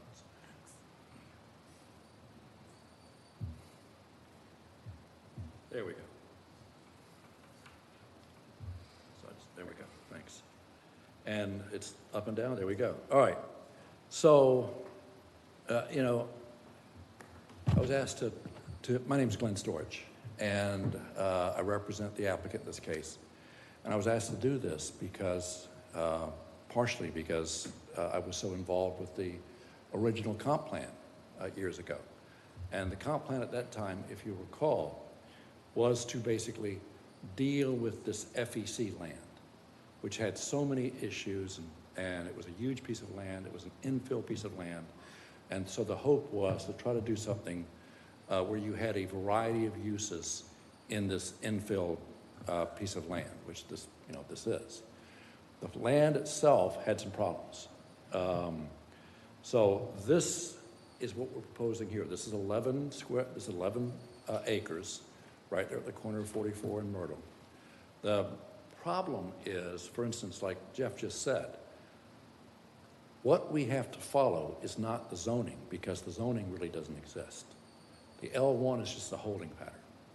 You're required to go through and do a PUD no matter what you're going to do.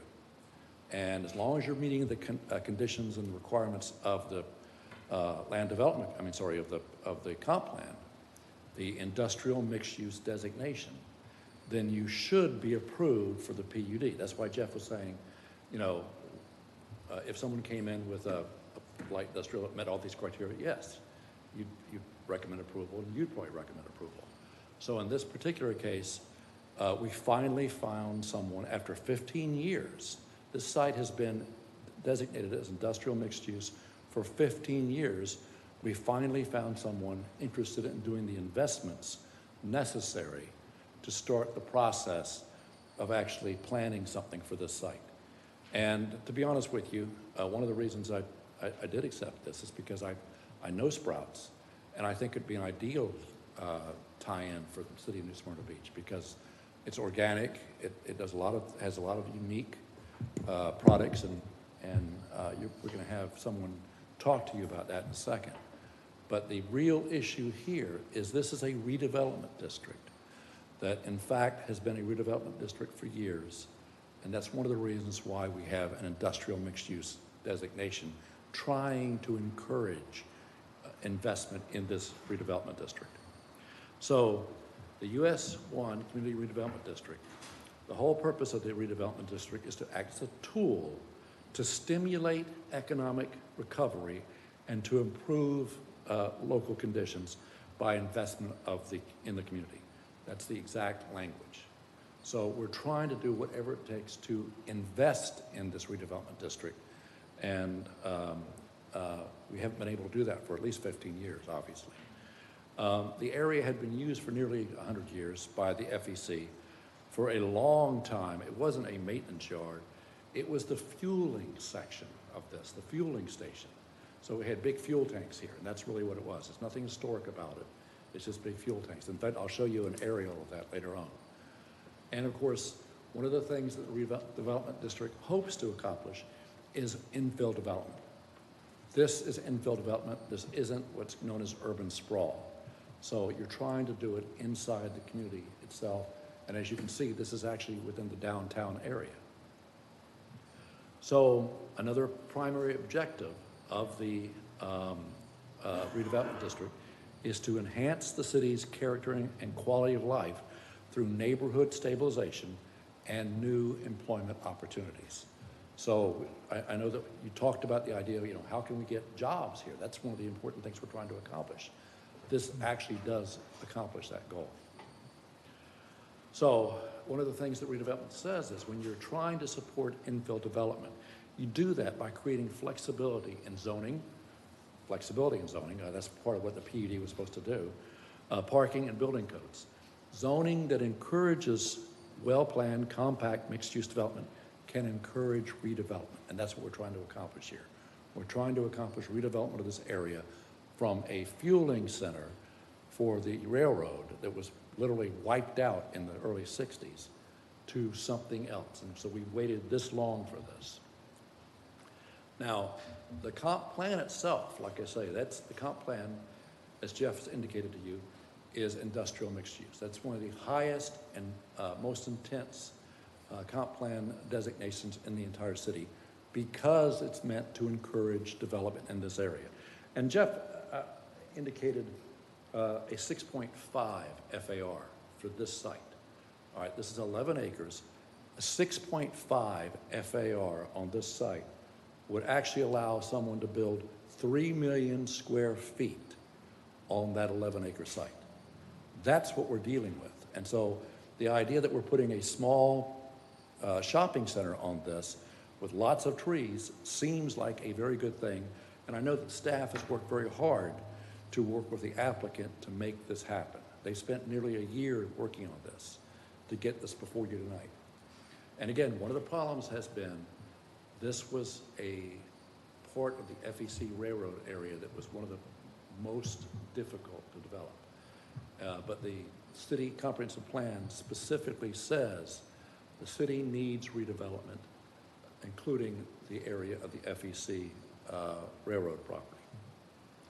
Now, the industrial mixed use designation says specifically, the purpose of this land use designation is to promote sustainable development or redevelopment land near railways or major highways and in close proximity to canal downtown neighborhoods by providing maximum opportunity for innovative site planning for living, shopping, and working environments.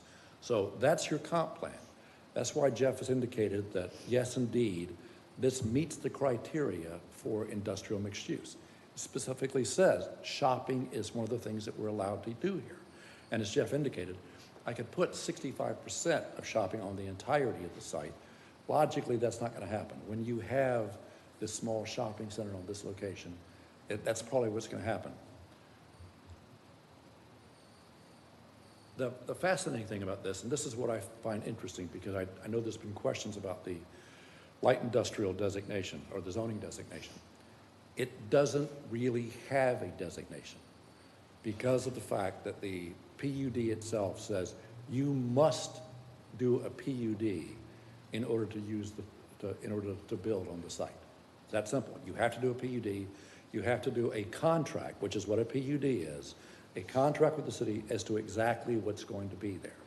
And so that's what this contract, what the PUD you're looking at tonight is. It's a contract with all the text in it indicating what we are going to do, all the trees we're going to save, all the open space we're going to save, all the vegetative areas we're going to save. All those things are in the contract, and that's why you have a PUD. So the actual stores themselves cannot be in the PUD because I'm building a shopping center, and it may be something else. But I will tell you, and the applicant himself will tell you, we have contracts for these stores now.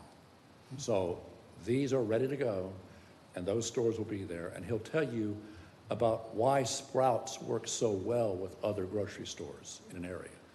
I was just in St. Petersburg, and I went to see one, and it was the same way. I mean, you'd oftentimes go to a Publix first, but then you go to Sprouts for your specialty products or your organic products. So if we come up with a PUD that meets all the criteria, that meets the land development codes, that meets the comprehensive plan, the industrial mixed-use comprehensive plan, the redevelopment district criteria and goals.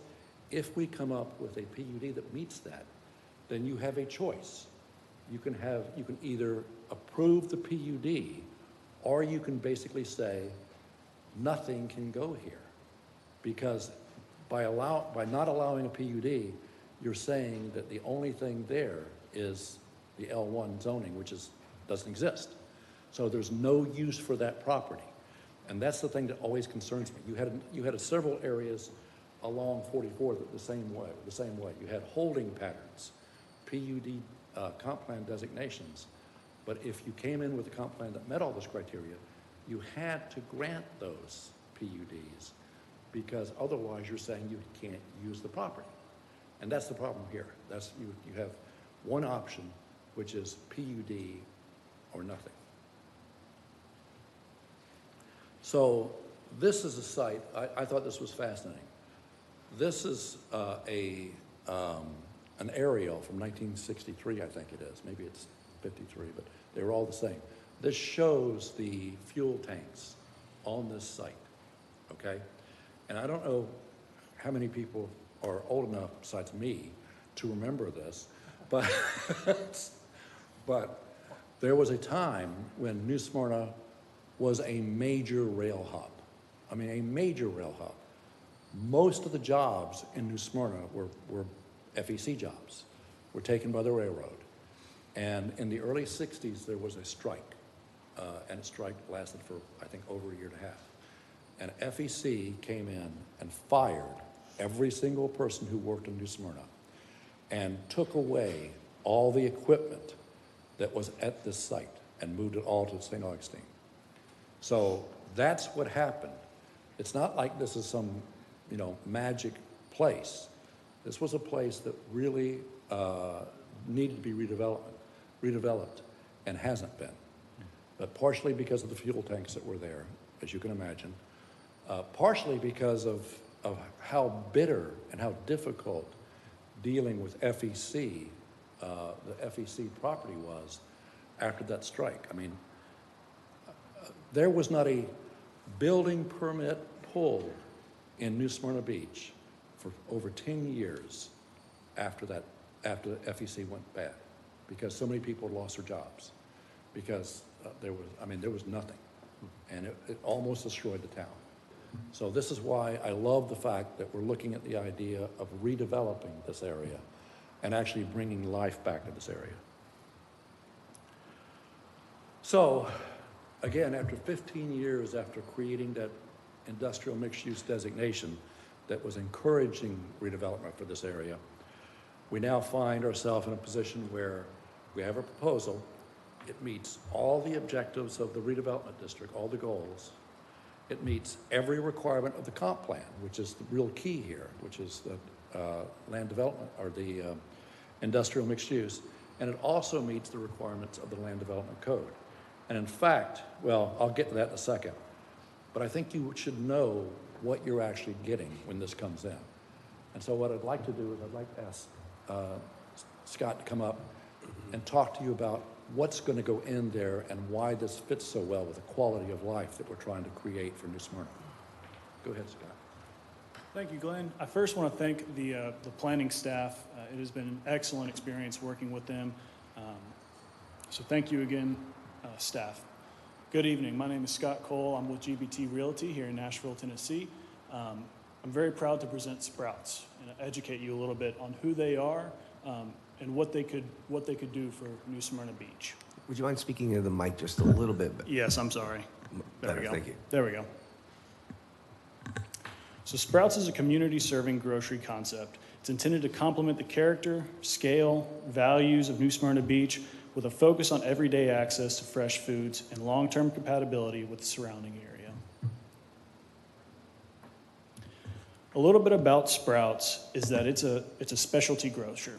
As Glenn kind of mentioned before, Sprouts understands their customer, in which we'll get into a little bit of discussion later with, but they understand that they are a secondary stop on most customers' trip to and from the grocery store.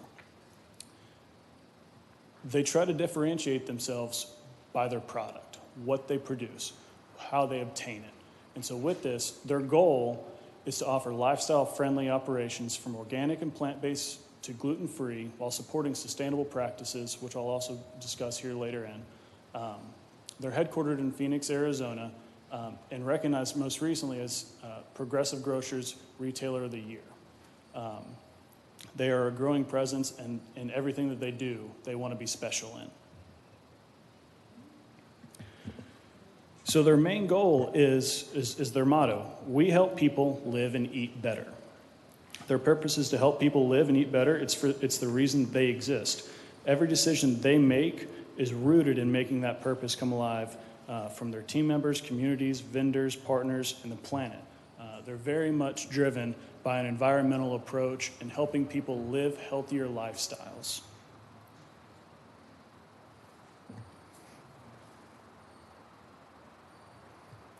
So getting into what they do, what their product is. Their product is organic produce, meats and vegetables and supplements.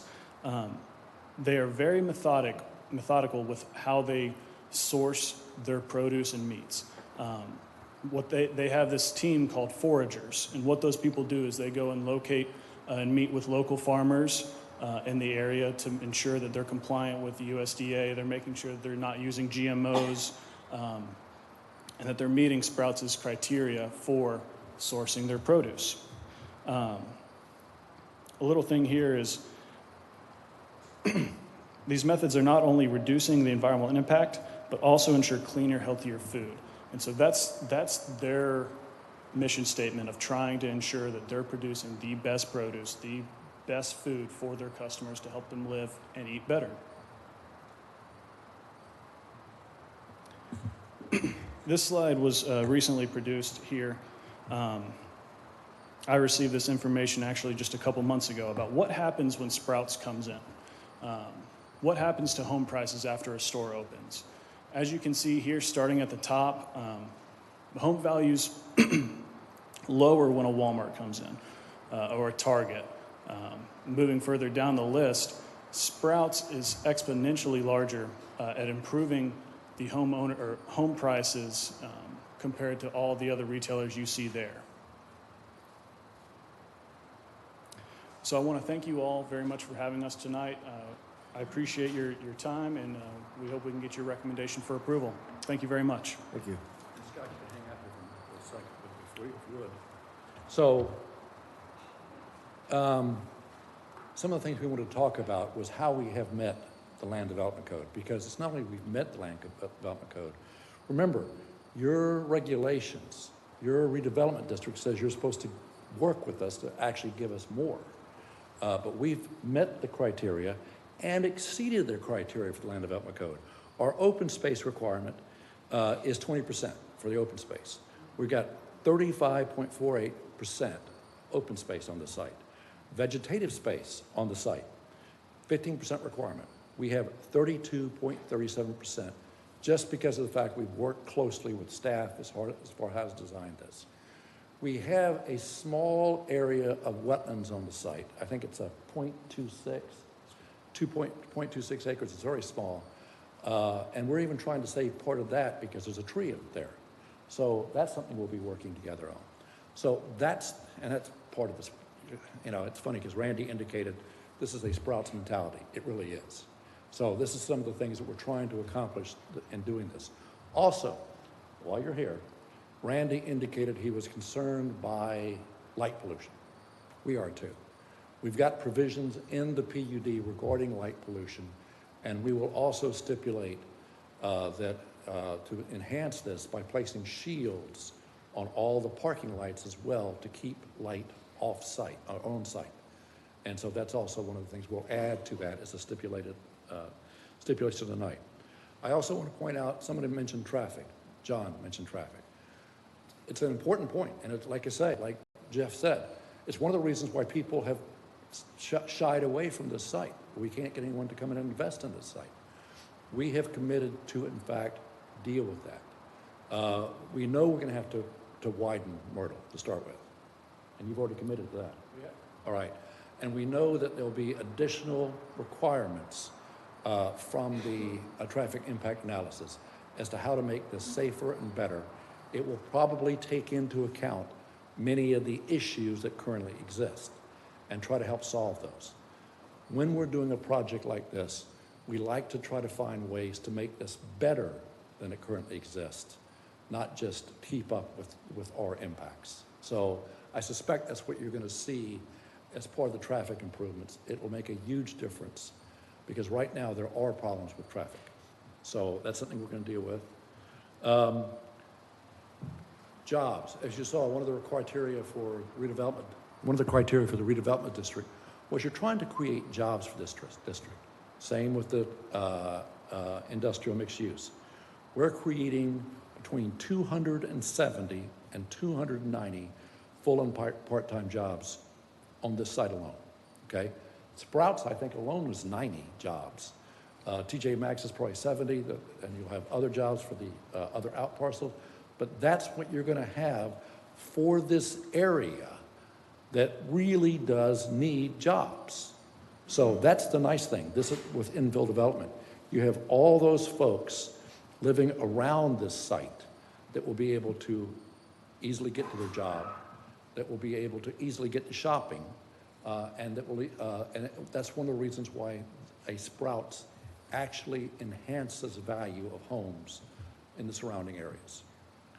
One of the things you should know in this particular redevelopment district, because we've had no redevelopment in this district for at least 15 years, is that this investment that Scott and his folks are doing is approximately $31 million.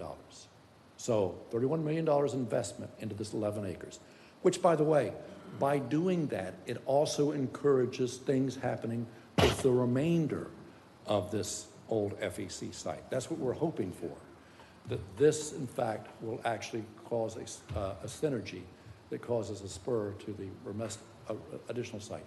So $31 million investment. This is non-residential tax base. This is what everyone is trying to get to right now, especially in light of the fact, as you know, that the state is looking at basically reducing tax rates for homesteaded property, for any residential property. So we've got to find some way of dealing with non-residential tax base by increasing non-residential tax base to pay for the services that we have, because you're going to have less money coming in for residential homes, taxes. The nice thing about the non-residential tax base, of course, is there's no homestead.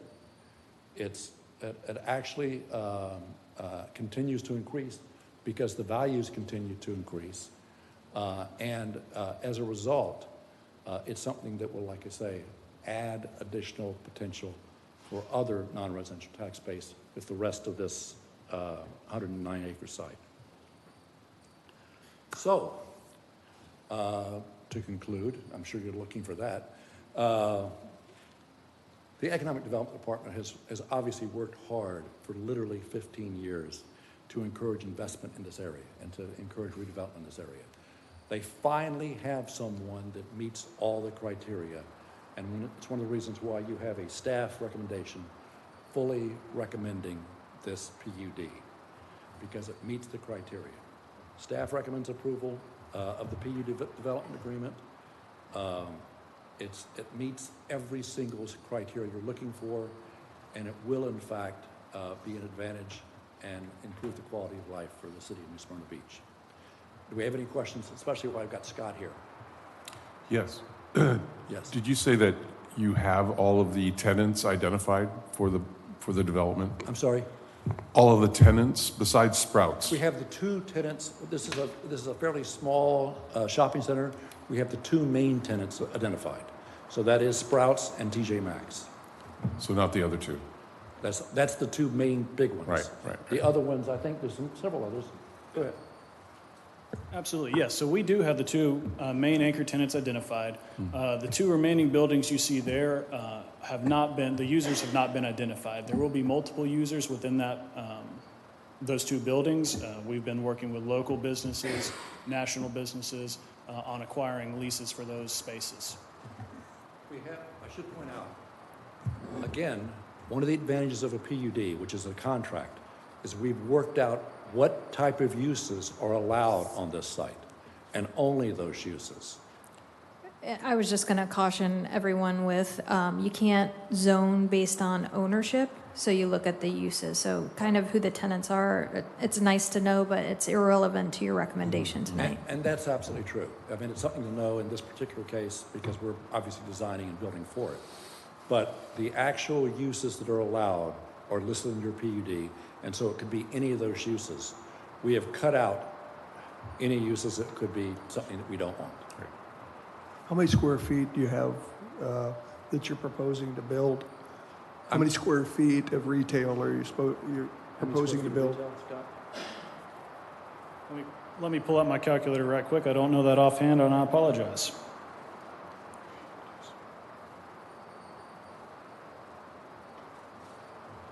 $64,000 square feet. And then how many square feet of the two out parcels, how many square feet will they? So those parcels are broken up in individual 1 acre lot sizes. However, you'll notice that middle parcel there where we're committing to save the historic trees and the specimen trees will be much less, will be much smaller size. Has the site been set up with the two out parcels? Is the retention for those two out parcels already been in the consideration of that site? That's correct, yes, sir. And we have our engineer. So you got 64,000, so potentially got a guesstimate of how many square feet you'd be putting on the others, the other two? I believe it's listed in the PUD of what we are allowed to put based on a square foot. It's based on a percentage. Yes. And out there, have you been out there on Myrtle to? I'm sure you have to walk it. Have you been into the street? You understand that the driveways on the west side, the residential homes are some of them are within 18, 20 feet of the street. So to extend that, and you'd I'm guessing at least a third lane, you'd be taking out the existing 8-10 foot wide bicycle path. And I don't know if that's, and I know that's in the future. I know that I'm not trying to get into that. What I'm stating, what I see is I like Sprouts. I think I'd love to have one here in town. But if you know enough about this street, this intersection, the school, it's an interesting product to try to put there. And I strictly state that. If you got the intersection correct, put in, which you're going to have a heck of a decel, XL lanes. That's okay on 44. But once you get off, that is a busy street about 2-3 times a day. And that's all. And if you're going to extend it, you got 65,000 square feet on 11 acres. Yeah. So a minimum on 65, and if we go to, I mean, we're into 400,000, 500,000, 600,000 square feet of potential retail down the road. And it just seems like a busy area for that road, that street. And John, don't forget, we're coming back to you with this. Right. That we come back to you with a site plan Right. that shows you how we've met all these criteria. We know we're going to have to widen Myrtle. We know it. And if widening Myrtle includes the potential for having to deal with the bike trail or moving the bike trail, we'll have to do that. But we know this, and we'll come back to you with very specific plans on that as we go through this process. It's expensive to design. Oh, yeah. But we will do this. I believe the agreement says, well, first to preface this, Glenn, you know, stormwater is a big topic. It is. I believe you said in the agreement you're going to comply with all St. John's water management rules. We have some enhanced rules we'd like to do here. What do you have to say about those? I come up here. So I just asked that very question. My understanding is we're meeting all of New Smyrna's rules as well. So that was important to me. Because again, one of the things that we've explained, we know stormwater is an issue. I mean, obviously it's you know, an old railroad track and it's just full of existing problems, but we're going to take care and manage that stormwater. And it will meet the, go ahead and explain. Brent Linzen with Kimley Horn, 200 South Orange Avenue, Suite 600, Orlando. So at this rezoning stage, typically you're not through your final engineering details and all the nuances like that yet. But because of the site wooded nature and what we've dealt with preserving the trees, we've advanced those efforts to a point to get comfortable with where we are with stormwater. And if you look at the graphic, you can pretty quickly see that pond area is not very large.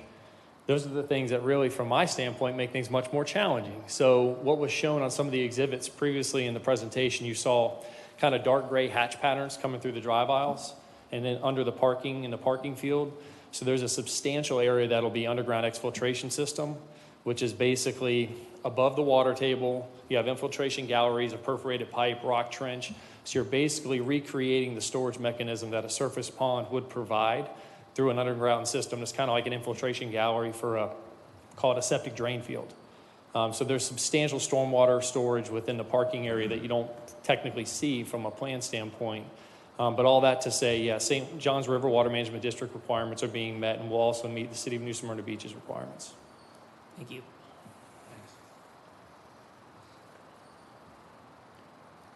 I've got a question, not sure if it's for you, Mr. Storch. I don't care. But the other gentleman, I know. Obviously, it's not your first rodeo. So from the time that you get the permits and you've got the heavy equipment out there and you break ground, when is the first customer walking into Sprouts? So that's a great question. So we are Sprouts' we like to say partner. We're their number one developer for them. They've been asked by us to go all over the country. That's because of at the speed of which we move. We would like to, once we have all of our entitlements and approvals in hand, we would like to be 11 months from groundbreaking to the first customer opening or walking through the doors. And that would be the other substantial completion of the construction, TJ Maxx and the other stores as well? Everything is 11 months. That's all, Sure. I'm sorry. That's all in the first phase. So everything you're seeing in the first phase is what we'll have in that 11 months. Is that correct? 11 months from groundbreaking. Thank you. That's an aggressive schedule. Did you also say that Sprouts works with local farmers? That's correct, yes, sir.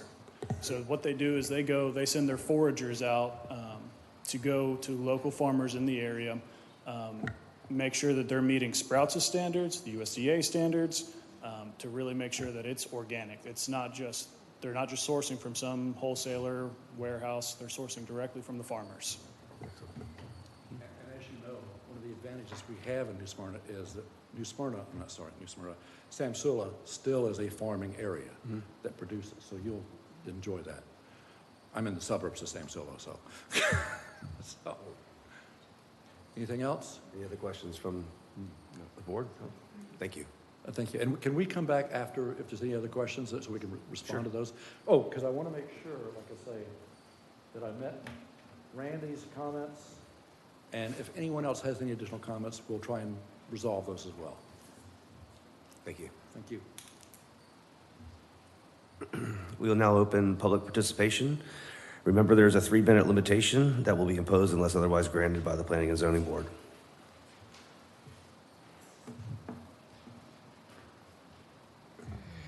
Stephanie Ford, Southeast Volusia Chamber of Commerce, 115 Canal Street, New Smyrna Beach. Good evening. I am the president and CEO of the Southeast Volusia Chamber, who I am here on behalf of this evening, representing over 550 businesses and residents in New Smyrna Beach. We have 18 board of directors, 35 advocacy and economic development committee members, some of which who are here this evening. And we support the Sprouts development with GPT Realty Group, who is a current chamber member. This project represents a significant milestone for a portion of our redevelopment district that's not seen new development in more than 15 years.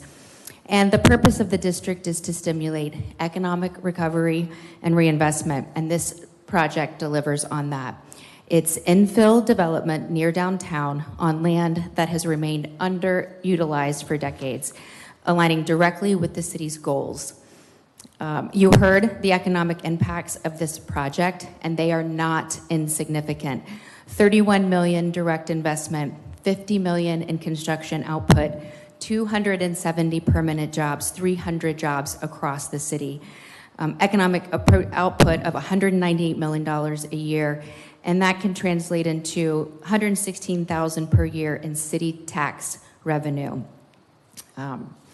So importantly, this project exceeds city development standards, providing over 35% open space and more than 32% vegetative space above the minimum requirements.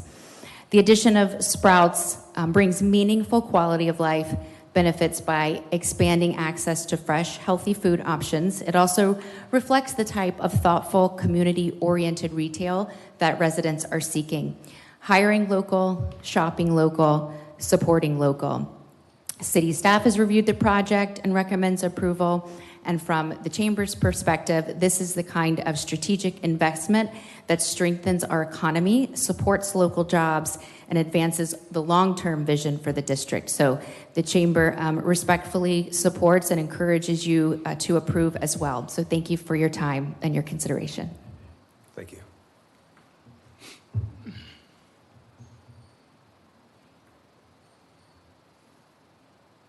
Hi, my name's Crystal Saylor. My address is 645 Ball Street. I was born and raised in Florida. I've been here in New Smyrna for about 35 years.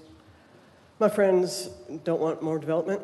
They don't need another place to shop. We got lots of really great local farmers markets. We've got a legendary New Smyrna Beach business called Heath, so I don't think many people are going to leave Beachside passing by Heath to come to a different organic food store. Kind of frustrated, so I'm going to try and organize my thoughts.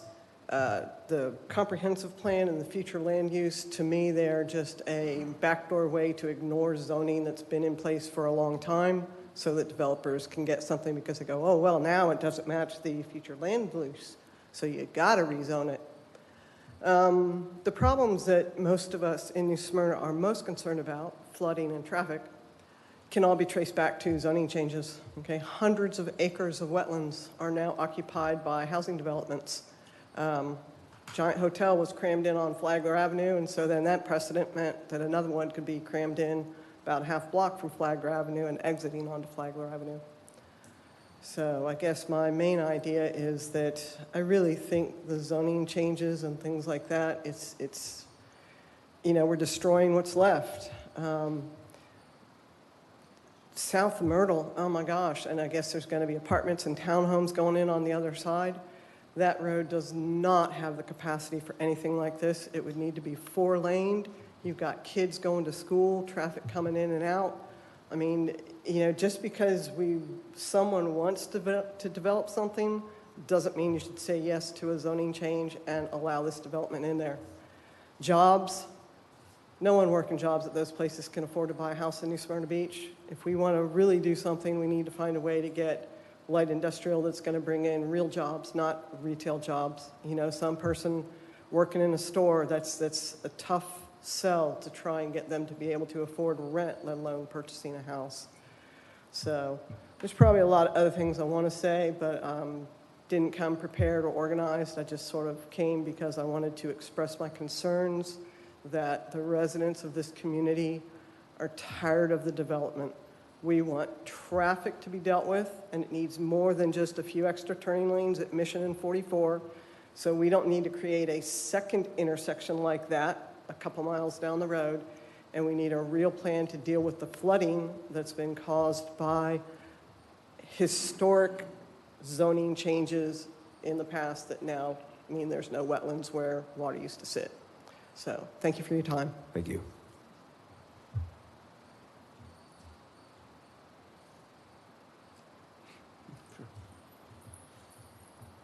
My name is Celia Forno, 902 West 7th Street. I'm a native Floridian. I've lived in Arizona for many years. I have experienced the Sprouts there. They are not a small, local family store like Heath's is. They are giant. They are corporate. At least half of the store is non-organics. They don't have much more organics than either Publix or Whole Foods has to offer. There's a Whole Foods and there's going to be a Whole Foods and a Sprouts, and there's already a Trader Joe's in Daytona, not more than 30 minutes away. Heath's does not offer any higher prices than Sprouts. Sprouts is not a low-priced store. It's actually fairly high priced, and it's prohibitive for the majority of people in that neighborhood known as Cavito, who are either retirees on a fixed income or, working class folks. So that's one of the things. The other thing is I'm a pediatric nurse practitioner. I'm primarily an advocate for children. That is an area where children are riding their bikes in the streets. They're riding the bikes on the sidewalk there. The parents that are lined up to get their kids are going all the way out to almost 44. I mean, that's what that area is about. 2 schools and kids nonstop up and down those streets. There's going to be a child who's going to be harmed. I can tell you that. I can also tell you that we have no control over what those other businesses that they can't even tell you are going to be rented out to. It could be a smoke shop, it could be a massage parlor, it could be anything. We have to look out for our kids first. We have to look out for our elderly. My family and many of the others in that area have people who are over 80 years old. They rely on that. That is their way to get to the Publix, to get to the businesses on 44. They come out Myrtle and they make a right or a left on 44. You're asking them to go all the way around and empty out in Edgewater. That's hard on somebody who's 80 years old. That's not fair. It's not fair to ask the parents to reroute themselves through Edgewater to come and get their children who are sitting there waiting for them. I mean, that intersection was never meant for that kind of traffic, which you've heard from everybody else here. But I'm going to reiterate it. I'm worried about the children. I'm worried about the elderly. I'm worried about the low-cost housing folks across the street, none of whom can afford to shop at Sprouts. Publix, great organic selection, very affordable. Heath's, great organic selection, very affordable. If you want more, Daytona's 30 minutes away. I like Sprouts. I like their food. I have no problem with them. This is not the place for it. There's multiple opportunities close to Venetian Bay, all the way down 44, where they are building these new sprawling shopping centers away from kids, away from retirees, where you can just pull onto 44 and go to a giant strip mall. This is a small, old family neighborhood that is not meant for that kind of development. And I will say this, and they won't tell you this, the Sprouts in Phoenix are full of people who are living in their RVs, living there all night. Thank you, ma'am. The Cannabis 3 minutes is up. Thank you. consumers. And yeah, you're not going to hear that.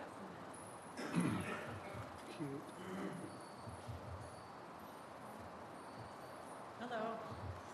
My name is Linda Burke. I live at 1873 Pioneer Trail, and I drive on 44 every day, and it is congested to the max. It's saturated. One of the many reasons to not approve this is the traffic. But early on in this man's presentation, he spoke to the character of our town. It's not a shopping mall.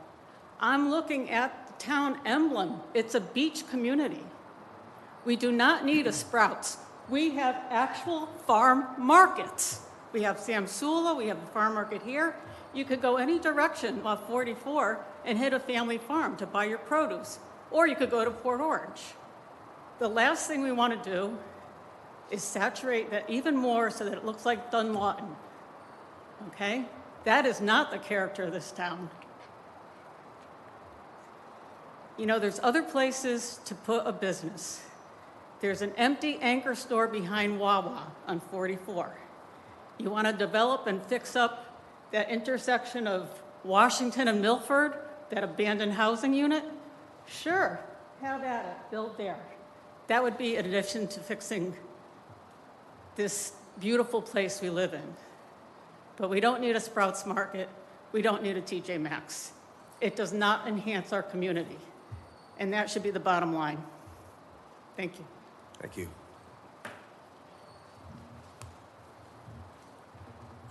Good evening. Good evening. To repeat, my name is Brooks Weiss. I'm an architect, live at 4314 Gold Cove in Seawoods.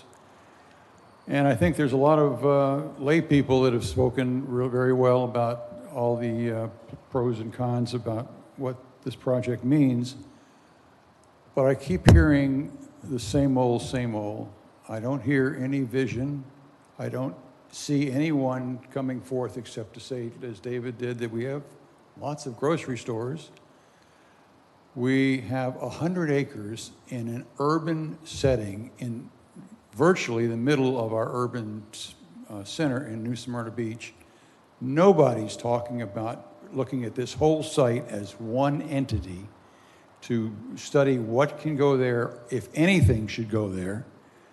I had one idea early on after I saw this at a pre-app that the city should buy that land. And I was told by our assistant city manager that that was not possible because it wasn't in the budget. I understand that.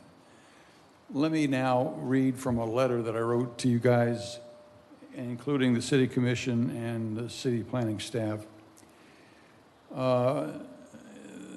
This is a letter to propose that some opportunities may not be strictly considered in this rezoning request by GBT Realty Corporation. This is 10% of that larger 100-acre parcel, roughly. Site initially came to the city as a pre-app request called Inslee Station in September of 2024. That request prompted me to stop, and they turned the lights down. One way to stop them. Anyway, at that point, that's when I got interested in looking at this. And any of you that may know me know that if I get something in my mind, I run it to the ground and I try and find not only the problems with it, but the solutions that may be alternate to what the current thinking is.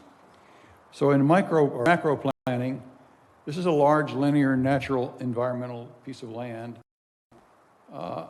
and could well work in flood and storm surge mitigation. It's low, it goes from 4.5 to 7.5, I think, and could easily be environmentally workable in lots of different ways, not only now, but in the future. It's a linear green park running from 10th to 44 with the major high school in New Smyrna Beach, as well as a middle school and an elementary school at the other end. As the lady from Albuquerque says, this is an important east-west operation for the kids that live along that street. And if you remember when you were young, we're about same age here and there was always a woods where we would play, build forts, fight Indians, and whatever else we would do. This could be that woods for us. Not the whole thing, but sections that are non-buildable and should not be buildable could work for that. This could provide a visual and audio buffer from the existing right-of-way for the train rails, if it does exist, continues to exist. Under preservation, preserve tree canopy as a windbreak and shading to mitigate heat island effect. Presence of historic landmark New Smyrna Beach Canal at the other end of the site towards 10th has been documented and explored. And this could become a possible water element and a link within that larger green park that we talked about to Edgewater. Thank you, sir. Your 3 minutes are up. Think about this. This is not the same old, same old. We hear all of the same reasons why it meets all the criteria. Just please think about this as a hot tire hole. Thank you. Effort. Thank you.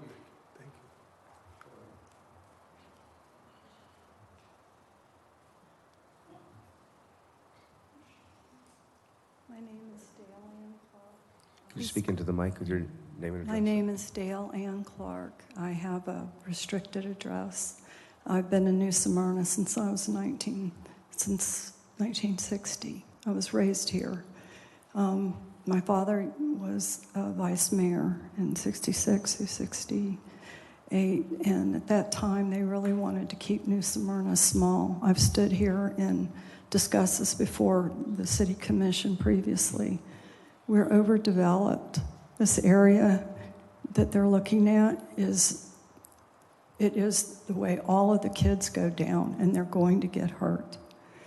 And if you ask any of the locals, this town was the most beautiful place to grow up.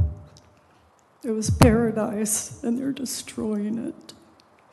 And the $31 million is not going to trickle down to the rest of us. Infrastructure is going to go up, taxes are going to go up, and nobody's talking about that. the environment, all the trees, everything. I don't need to repeat, everyone's been saying it, but if you listen to the locals, this is not what we want. This isn't why we lived here and loved this place so much. So I just ask you to consider that.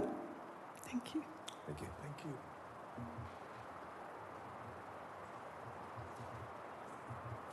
Hello, everyone. Sharon Glenn, 1111 South Atlantic Avenue. I'm going to reiterate some of the points that were made. While there were some nice things about the presentation, I want to really go in on some of the things that were said. The presenter said, if you don't live here, you don't know. And they don't live here because the owner and the developer aren't even from New Smyrna. So how should they know what is good for us? There was this emphasis on all the jobs that are created. I would encourage all of you to take a look at Glassdoor and Indeed, what kind of reviews that they have for jobs for both Sprouts and TJ Maxx. Both of these stores actually suppress local wages, have reviews about poor management, and I don't think that's really something that benefits New Smyrna, people who are from New Smyrna. We want actually something that helps us have a fair wage and live a good life. This emphasis of local products, I was looking into Sprouts. Their definition of local is within a 500-mile radius, and it's my understanding that they use regular distribution channels. So I don't really think that really helps the local producers from Samsula and the like. So this just continues to emphasize a pattern of people seeing this New Smyrna as a great investment for themselves and jumping on that opportunity. There hasn't been anything within the last 10 years for this site, but New Smyrna is growing rapidly, so someone who wants to make some money obviously sees that this is a good idea. But money is not my God, and I know it's not the God of everyone in this town, and extra money doesn't mean it's necessarily right for everyone. Talking about increased property values, that also means it makes it more expensive for everyone else to live here. The traffic mitigation studies, we had something with the parking garage way back when, where there was a traffic mitigation study that said it wasn't going to be that bad. And for those of us who live there know that it's not the same. So I encourage you please to consider some of these points and find another use for this property that actually is good for us that live here and maintain the charm. Thank you. Thank you.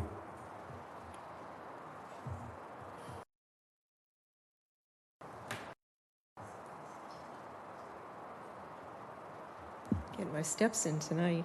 Cindy Snesak, 512 Yukon. I read through, and I lost it now, I read through the MDA exhibit a couple of times, and there's a few things that jump out to me that suggest that perhaps the documents need a little more work. One is the uses that are allowed include service stations, full service stations, gas stations, and drive-through restaurants.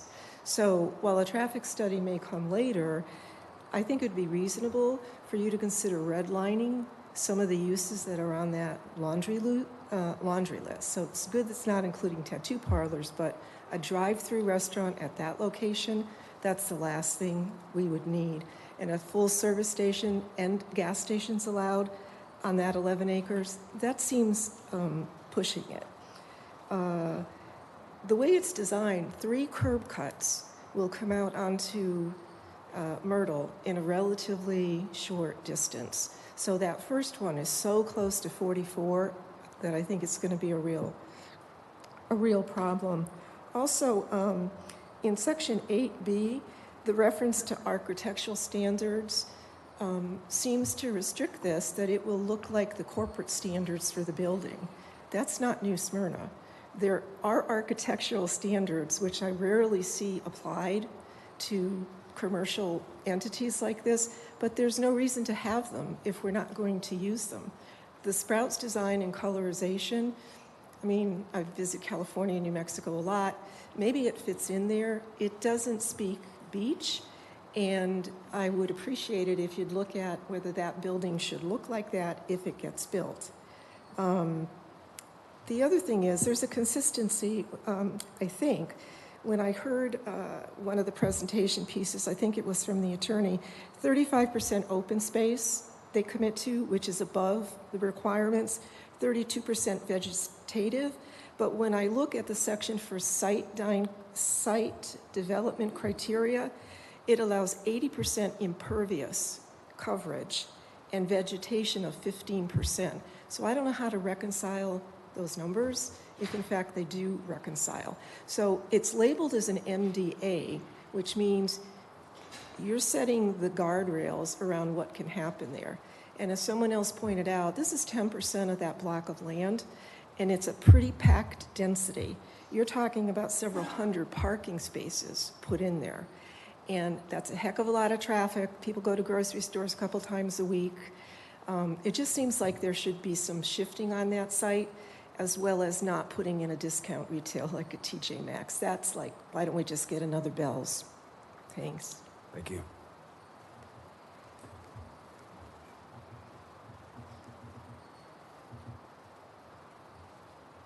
Hi, my name is Tammy Collins. I was born and raised here in New Smyrna.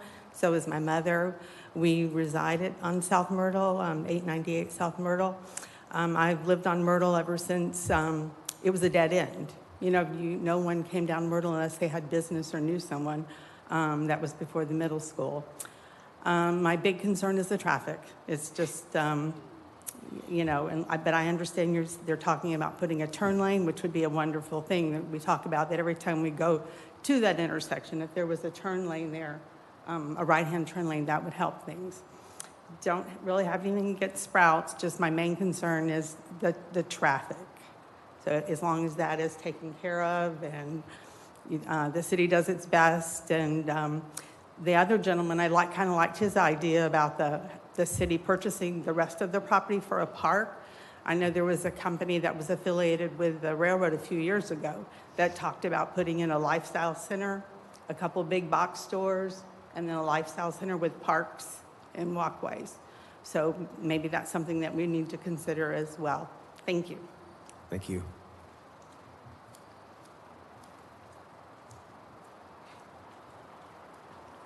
Good evening, Bob Williams, 3011 Trubbs Trace. I just wanted to say a few things that there are locals here that really do want projects like this for our community. I'm a third-generation Floridian. I've only been in New Smyrna a little over 50 years, but I have seen a lot of changes. And I want to say that I think this is a desirable amenity that adds to the quality of life for our community. This developer is going to make a significant capital investment that will help us move toward our goal to better diversify our property tax base and reduce the public service burden on our residents. And this has been a strategic objective of ours because New Smyrna has way more residential tax base than commercial. And this helps us move the needle on that. They're also bringing a business that encourages healthier eating and living choices for our residents. And I'm particularly impressed that they've been so cooperative with the city and the staff, bending over backwards to meet the zoning requirements and meet and exceed the requirements for an industrial mixed-use area, as well as going to great lengths to take care of the environment. So I think this is good for our community, and I encourage you to recommend approval of this project. Thank you. Thank you.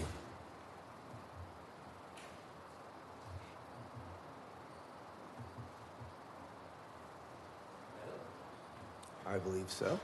If there's no one...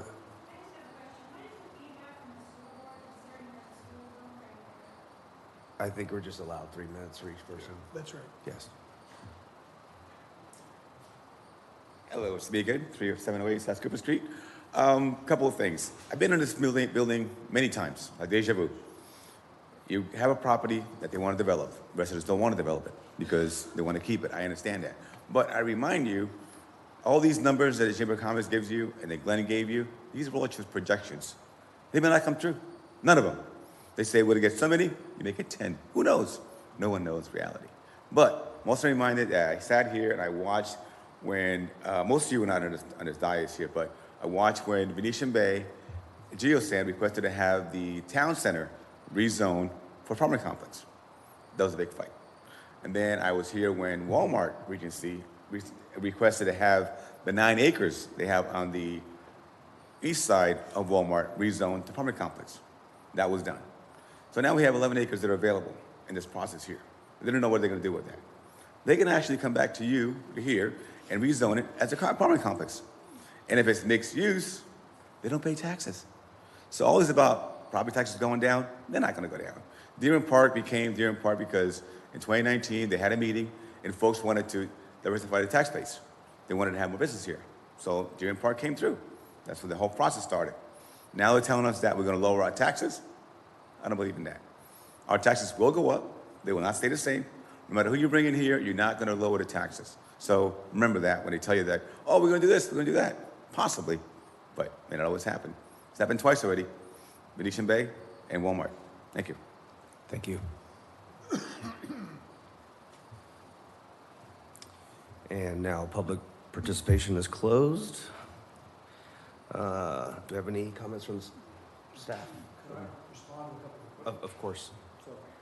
So, as you know, I mean, when I'm working with a project, if I can find solutions to people's concerns, I like to do it, and especially with a PUD, because a PUD is a contract.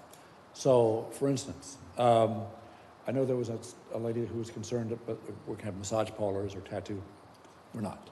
The list of actual uses are in there already, and those are all we can do. Those are the only thing you can do. And when they're looking at the traffic, they're going to be, the traffic studies, they're going to look at those potential uses and the maximum traffic that those uses would generate. So that's how you're looking at your designing your traffic issues. What's going to happen is when you have economic development, it allows you to actually fix traffic issues. And so in this particular case, like I say, we're going to come back to you. You're going to see this, you're going to see the site plan, you're going to see the traffic plan, you're going to see the fact there's a bike trail there, a new bike trail there. Those are things that you're going to see as part of what we're doing. So that's how you do this. Secondly, I should point out that when you're looking at architectural standards, yes, we try to create those architectural standards. We're going to continue to work with the building department as we go through and work with some architectural standards to make this feel a little more like New Smyrna. As you know, we've done some things, even Home Depot has some New Smyrna architectural standards. I don't know if you've noticed it, but it does. So those are things that we're going to work with the building department on. And when we come back to you with the site plan review, we will also have those for you as well. So those are things we're going to put in there that we're going to commit to do. So I listened as much as I could to anyone who with good suggestions. We'll put any good suggestions in the contract itself. If you have any questions, let me know. Thank you. Okay, thank you. Staff, did you have anything to add? Excellent. All right. Discussion from the board? Questions? Just as we look at the site plan and the existing square footage that they're going to build, those 2 out parcels will be permitted right after the first tree comes down. And that's a part that it's only lots more traffic, but I don't think you'll be able to control the idea of drive-throughs because it'll fall into that zoning. Mm-hmm. But a lot of times a developer will, to get these things through, to avoid us visually seeing the traffic, they'll put out parcels on those, okay? And then they'll develop them outside of that. And all I'm sharing with you is I'd like to have this product in town. But that is very, very dangerous to me. That's all. That's strictly my personal opinion. Any other comments? Yeah, isn't it the job of this board as well as the planning department to help guide the traffic studies and not always accept everything that's just brought to us? Yeah. Same thing with the architectural standards. I've gone to other places here in Florida. You don't even know they're there until you pull into the driveway. That's right. There's so much foliage and beautiful landscaping. You pull in there, and they're there. And you look on 44, we got a hodgepodge. There's some beautiful architecture in the buildings, and then you look over at some of the others, and not calling you out, but it's the standard. You know, we do 100 of them a year. They all get the same thing. We're down to the same screw, the same number of board feet, and all this good stuff. A carbon copy. We need to change that through the board and the planning department and the commissioners. It's a team effort. But we've got to decide on the vision that we want the city, what we want the city to look like, and shape it. Because we have a great city. We'll come here and build. They will come here and build. But like you said, this property is set vacant for 15 years. You know, it's probably has some EPA issues with the soil of is there fuel tank depository there. So, and I don't know what, in the future, what we'll see at the board here. Stephanie, you know, I don't think we're going to see site plan in the future. We won't see the site plans. You will. Okay. The site plan will come back to the planning board only. Okay. And I agree with you there, John. I think that's really important for us to adhere to the standards that we're supposed to adhere to. I mean, you go to some communities that are not only just here in Florida, but up in South Carolina. I'm drawing a blank on the name of one particular community. And I mean, every single business sign, except for the words on it, look the same. And you just know what to expect. And it is a hodgepodge on 44, that's for sure. But I'm concerned about the traffic as well too. But I do think that the traffic studies will help mitigate that. But again, with the schools down at the other end of Myrtle, that's got to be a concern for everybody. I think It has to be addressed with the traffic issues. Yes. Right up front. All right, absolutely. Can I get a motion?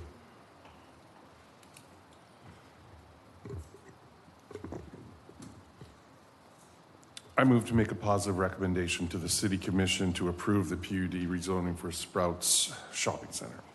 Can I get a second? Second. And may I just, before you all take your vote, if you are against the positive motion, I would encourage you to discuss either why it's inconsistent with the future land use or why it's inconsistent with the land development regulations in order to provide guidance to the City Commission. Understood. Can you call roll, please? Member McKenna? Yes. Member Hall? No.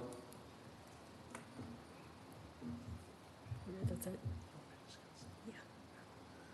Yeah, okay.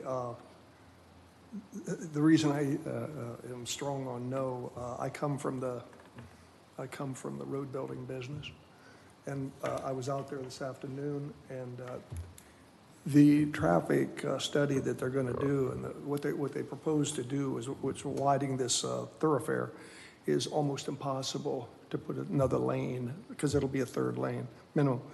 It's almost impossible. You got homes on the west side that are almost on the street. And then on the other side, you got the path, the bike path. Yes, they could probably work around that. But what they're going to end up doing is encroaching into their property. Now, I'm not an expert about how that works, but, the traffic is going to be, I don't care how they cut this pie, the traffic is going to be not just coming from 44 and into the property. They're going to come from 10th Street, down by Edgewater, and they're going to come right by that school, headed to this Sprouts, because it's a destination, okay? So I can't see any more traffic on that two-lane highway, and what they'll do is they'll phase it, okay? So they're going to make it look good, phase one.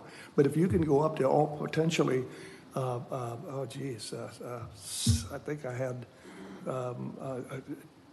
it could be 1 million square feet of retail at 18-20% of the acreage. So I guess what I'm saying is you're opening up a big door there for a tremendous amount of traffic. And if anybody been into this town on Saturday, Friday, Sunday, coming in and going out, can you imagine those people that want to go stop in and at these stores as they're leaving town? We got traffic congestion now on 44. This is going to load that up, and that's what I see, and that's why my no. Did you want to? I just was going to summarize. So just so we're providing guidance, it sounds to me like it's not necessarily that it doesn't meet the land use or that it doesn't meet the LDRs. It's that you doubt the ability for the future development to, is it consistency with the LDRs in the future, or? Well, where does safety come in? Where does the consideration of safety? I can build decel lanes 300, 400, 500 feet up the road west. I can head north up to the bridge wise. I can probably widen not more than one lane coming in. But my thing to you is safety. You know, I think she's saying the safety standards would be held Right, regardless of what we do. So that would be considered at the site plan level? That would be considered at site plan. And And Glenn, we already have a motion. I know, but I And do wanna- we're voting. I do want to So clarify that. This is we're- not the we're- time we're for any moving- clarification. We're moving the bike path, so there's plenty of room. No, we're So when it comes to the time for the site plan approval, that's when we'll actually have a good idea of what this thing's going to look like. But a site plan. But we're not inconsistent with the LDR. The site plan approval is not going to stop or slow down the amount of traffic that's going to come through this area. It's going to make it convenient, but it's going to make it convenient for more and more. And when you got a school sitting right down the street, you know, the 1,200 feet, that's what I'm looking at. And I'm looking at it coming from both sides now. You know, once that's developed, it'll come from both sides. It's a safety thing with me. understood. It may Yeah, not so I satisfied have your a question. summary of, right, correct. So it doesn't sound like it's a land use or LDR, it's a site plan issue that's holding up, or that's the justification for the no vote there. I believe so. Yes, ma'am. Member Causey? It's a yes with a concern noted for the same old stuff. Flooding, traffic, and Consistency. congestion. Member Bean? It's a yes, and again, under the assumption that the site plan review and all the precedent time that will be spent by the developer with staff developing the site plan and answering his issues, is that the message I think we want to leave to the developer is, you got to do it right. I mean, talk is cheap. You got to do it right. And frankly, I think this is a good thing for the town, but there's problems with it. They got to be resolved. And as one man's opinion, I'm voting yes tonight, but if they're not resolved, it's site plan, it's a no. It's as simple as that. Chair Yates? Yes. Motion passes. Okay. I appreciate the effort. I listened to everyone's concerns. Thank you. We are now on to item ZT 0001 2026, minor text amendments. City staff. Is there something I need to do? Call Kenny.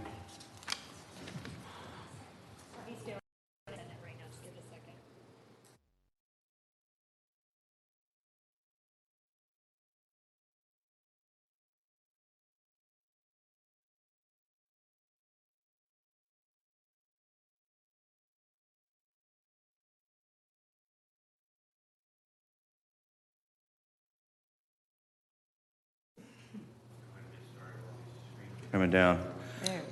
We're looking at a variety of very minor text amendments, and these have arisen over time when we're using the code and we come across little things. And occasionally we'll do one of these where we go through and just try to clean some stuff up. And these text amendments are proposed for section 5.05, 504.02, 604.051, 803.03, 803.05, 804.03, and 1008.00. So again, these are just these minor amendments that we're proposing that exist in the code that as we apply it, occasionally we see that we've got some issues.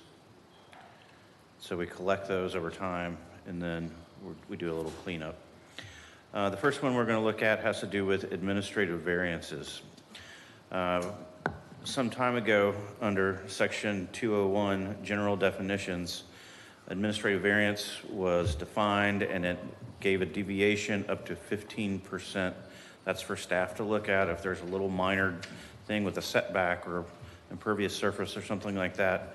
We can give if they apply and they meet the criteria, we can issue an administrative variance, and that avoids it having to come to you all and clog up these meetings with simple variance requests. So in the definition, which is the most current place where a metric is put in at 15%, it wasn't updated in the actual section where it talks about administering the administrative variance. It stayed at 10. So the first cleanup we're proposing to you is to clean that up and take it to 15%. So the section that talks about how to implement it is consistent with the definitions. A second one, we're proposing to add parking lots to light industrial zoning district. We have a scattering of these parking lots around in areas that we are seeking to redevelop. And we believe that if we put parking lots in as a permitted use, that could help, especially when we have large events around Canal Street and things of that nature. So that's number two. Number three is 604.051. This has to do with tree preservation. Currently, the language allows the purchasing of environmentally sensitive land for permanent preservation. We're proposing to add purchasing and management of. In addition, we're proposing to add land management staffing and equipment costs associated with the management of city-owned property in preservation. As you know, you probably know we have a target area where the city is purchasing property. We've hired what is the title? Natural Resources Manager. Natural Resource Manager. So we're picking up the pace on managing these properties that we're purchasing. And one of the thoughts from the city manager was that we could use some of the money in our tree preservation to assist with that. Sometimes we get some pretty big influxes into that in that fund. For example, the mosquito control district that you all saw here not too long ago, they had to cut us a $400,000 check. And so that's the type of money that we'd be using to assist with purchasing and management of the properties. Proposing to add, removing the hedges from the height restriction outside of the visibility triangles. This should allow for property owners to have more choices on their landscaping and would bring some properties into compliance that aren't really bothering anyone. Section 803.03. So we would take hedges out of 803.03 as far as the regulation goes, but make sure that they still meet visibility triangles. Visibility triangles are where two roads intersect and you leave a corner open so cars can see around them when they're turning. Here's an example of a hedge that is likely in violation. No one reported this. I just found this. It's not too far from where we're at right now. But this is the type of hedge that we would allow that is currently not allowed. Then we get into air conditioners, ventilation equipment, and generators, and irrigation pumps. We have special provisions for those equipment to try to protect neighboring properties from noise. And so we want to add pool pumps and pool heaters to that list. And we've got 3 different sections here. The first one has to do with placing a piece of that equipment in your side yard when it abuts a livable space on another home, like a bedroom or a living room. We're saying we don't want you to do that with pool pumps or pool heaters either if you can do it. In addition, if you move it around to the back of your house and it's within 100 feet of a residential property, you need to buffer it. And then last, buffer it from sound. And then last, air conditioners, heating, ventilation, pool pumps and pool heaters, irrigation pumps and generators, or other accessory equipment located on the roofs of buildings shall be screened from view. So adding pool pumps and pool heaters to that list.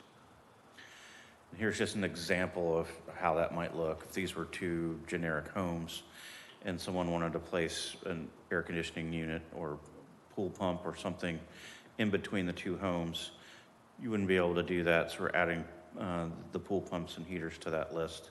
You could put it behind the home. Let's see, now we're talking about setbacks for pools. Currently, if you look at this image, you can see where a pool has a 5-foot setback. It actually has a reduced setback, regardless of what the regular setback is. In this case, we're looking at 7.5 feet. That's a very typical lot. What's been happening is someone will come in and build their pool, and they'll build it to the max 5-foot setback. And then they'll come in and they'll ask for a screen enclosure, which is required to meet the full setback. So then they come in and they ask you all for a variance. And it only depends on the makeup of the board at the time, whether the variance is granted or not. As the composition of the board changes historically, sometimes they're granted, sometimes they're not. So we're proposing to fix that is to remove the additional reduction for the pool and keep it consistent with everything else. So someone comes in to bring a screen enclosure, it will be in compliance along with the pool as well. And so we would just strike those from the list of reduced side and rear yard setbacks. And then last, if you remember, I believe it might have been in January, I brought a text amendment to you regarding plats. And in my effort to get that through, I made a couple of mistakes on the language. And so we just need to change preliminary to sketch in the first section, and then strike City Commission approval or verification that City Commission conditions for approval have been met. That's consistent with the state law and the rest of the document. And so I know I flew through those, but it's been a long night, so I was trying to get through fast. Here to take any questions and go back over any of it. I have one suggestion for consideration on 504.02. Which one is that? That's parking lots. Okay. That it read parking lots and parking structures. Okay. There might be a situation where a high-rise parking garage could be what we're talking about.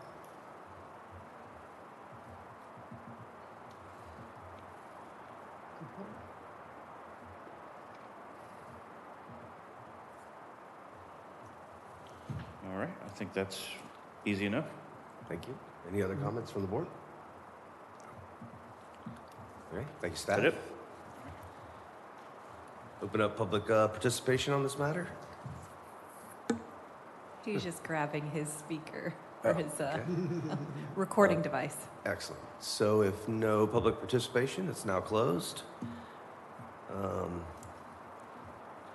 assume staff has no more comments? Any more questions by the board?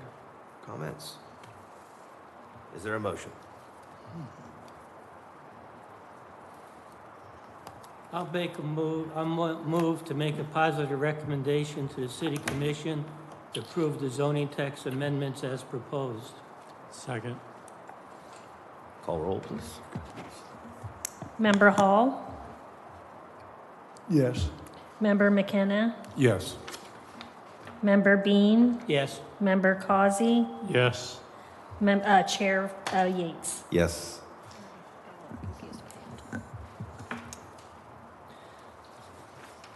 right, next item is SE 0001-2026, 505 First Street. Staff. Yes, I'll try to go quickly. I know it's okay. Big game on here today. So we have 505 First Street, special exception to allow auto sales. Our applicant is David Schrader, and the property owner is Randy McHenry.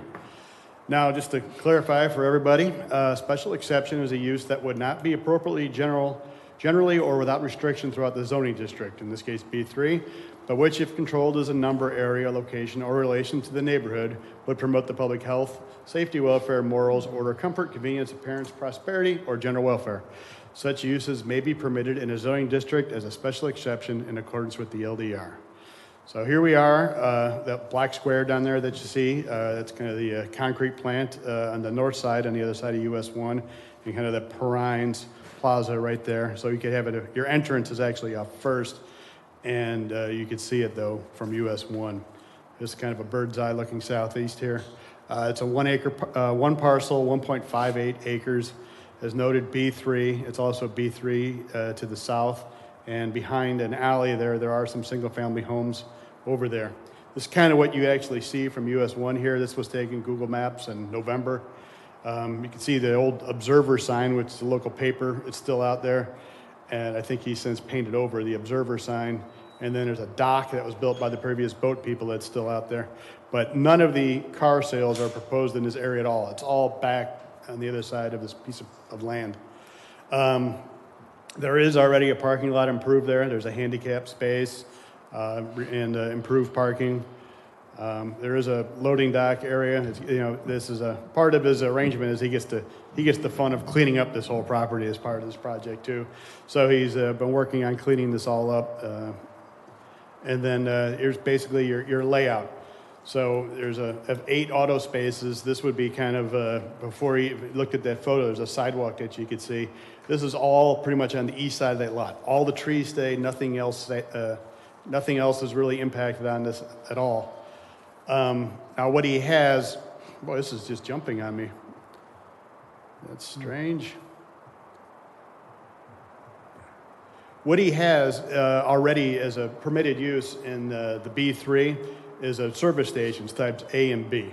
So in this place, he's already going to be doing windshield repair. He can do tune-ups. He could change out the HVAC system, your brakes, everything else. And what this guy does, he's only going to have a limited number of cars. So you're going to have cars coming and going on this lot, and it'll happen to be a few of them are going to be for sale. So this isn't like a car dealership moving in. This is going to be a couple cars for sale on the lot. Now, special exception, there are criteria that have to be met for all special exceptions. The requested use is listed among the special exception uses in the B3. Yes, this car sales are a B3 special exception, has been met. The requested use will not impair the character of the surrounding or adjoining district, nor be detrimental to the public health, morals, or welfare. The auto sales area is on an improved area of the parcel. To the south is a commercial building which houses a doctor's office and a retail store. To the east is an alley and with houses on the other side. The auto sales area is on the south side of the buildings and will have little no impact to the north at all, and the sales area will be over 100 feet from US 1. I'd see the impact of auto sales being minor. You're going to basically have the same impact with the service station that's already there because you're already going to have cars coming and going. Adequate utilities, access roads, drainage, sanitation, and or other necessary services and facilities are available. Yes, that is all there. The site has been used for quite some time, not only as boat and sales, but it was a newspaper depot in the past as well. B3 has some specific criteria as well. Windows shall maintain a minimum transparent area of 65%. The applicant has agreed to meet that. Sales display area is required to have a lighting plan. He's required by his license, he can only sell the 9 to 6, and he has no intention of putting in a permanent lighting for the site. I think what he already has, natural lighting, would be sufficient.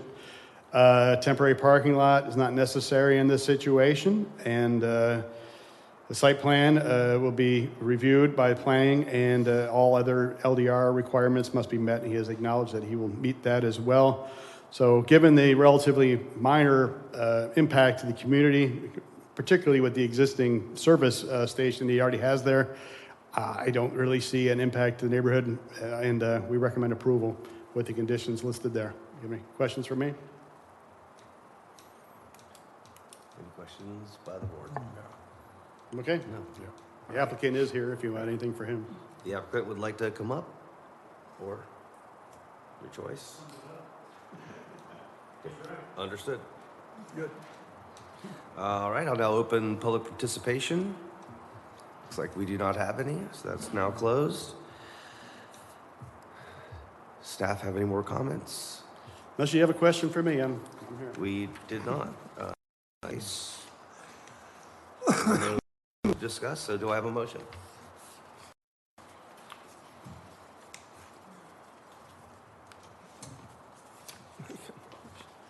I move to make a positive recommendation to the City Commission to approve the special exemption to allow automobile sales in the B3 zoning district. I second it. Roll call, please. Member Bean, Yes. Member Causey, Yes. Member Hall, Yes. Member McKenna, Go blue, yes. Chair Yates. Yes. Okay. You're welcome. Thank you. Good luck. Any comments or statements by the board? Well, we have one more item. We need to nominate and elect a vice chair. Oh, 5D, there it is. Yeah, I don't know why the font was smaller on that one. Yes, so at the last meeting, we elected to move it to this meeting, and, or you voted to do that. So if you guys would like to make nominations and vote tonight, that would be ideal. Okay. It's up to you. Board? Anyone have a nomination or discussion Would about it? anybody like to? Rule of thumb, who's not here gets nominated, right? Well, we are still waiting on. Just kidding. A nomination of Yeah. one more board member from the city commission. Ideally, that new person typically is not the Right. vice chair. We usually would go with someone who's been on the board a little longer, so. Sure. I'll make a nomination, Mr. McKenna. I'll second it. I I second it. And does that require Mr. McKenna to accept said nomination? Are you interested in the vice Sure, chair position? that'd be fine. Then we do need to vote. Then we shall have a vote. It's a pay raise. Okay, I'll start off with you, Mr. McKenna. Yes. Member Hall, Yes. Member Causey, Yes. Member Bean, Yes. Chair Yates. Yes. All right, welcome Vice Chair McKenna. Thank you very much, guys. Well then, the only thing I would like to add, it'll be really short, is I would like us to find a way to maybe have something where we get together and we talk about the vision of the city and we talk about how we can influence and where does it really start with putting it in text that this is what we want to see the city do and move towards, because I feel like we get hung up where we may not like what we see, but we're held to the way the vision is. And if we want to change the vision, then we have to change it at the appropriate place rather than in a place where we're handcuffed to say, I don't like what I'm seeing, but I have no real way of applying it to that. I think the public would appreciate that as well, to know that that is our intent, that we are held by the law and what we can do up here, and we don't always get that opportunity. And that's, I believe that's part of our charge, is that if we see things that we need to be, that we feel like need to be looked at, is that as a board, we present them to the commission. Sure. But Would that be a public type of setting? that you would I think so. expect? Yeah, I think it would be like a public visioning workshop or something like that. You could you could do it multiple times with different groups or one large visioning session. Sure. I don't really have any application in mind. It's an idea because I feel like we always get stuck there. And I'd like to just have a positive movement towards real change if that's what we want to do. And I don't know how that works, but I would like to see what the board would have some interest in that. So we can discuss that later, but that was an idea. Okay. Okay. All right. Other than that, we are adjourned. Good job.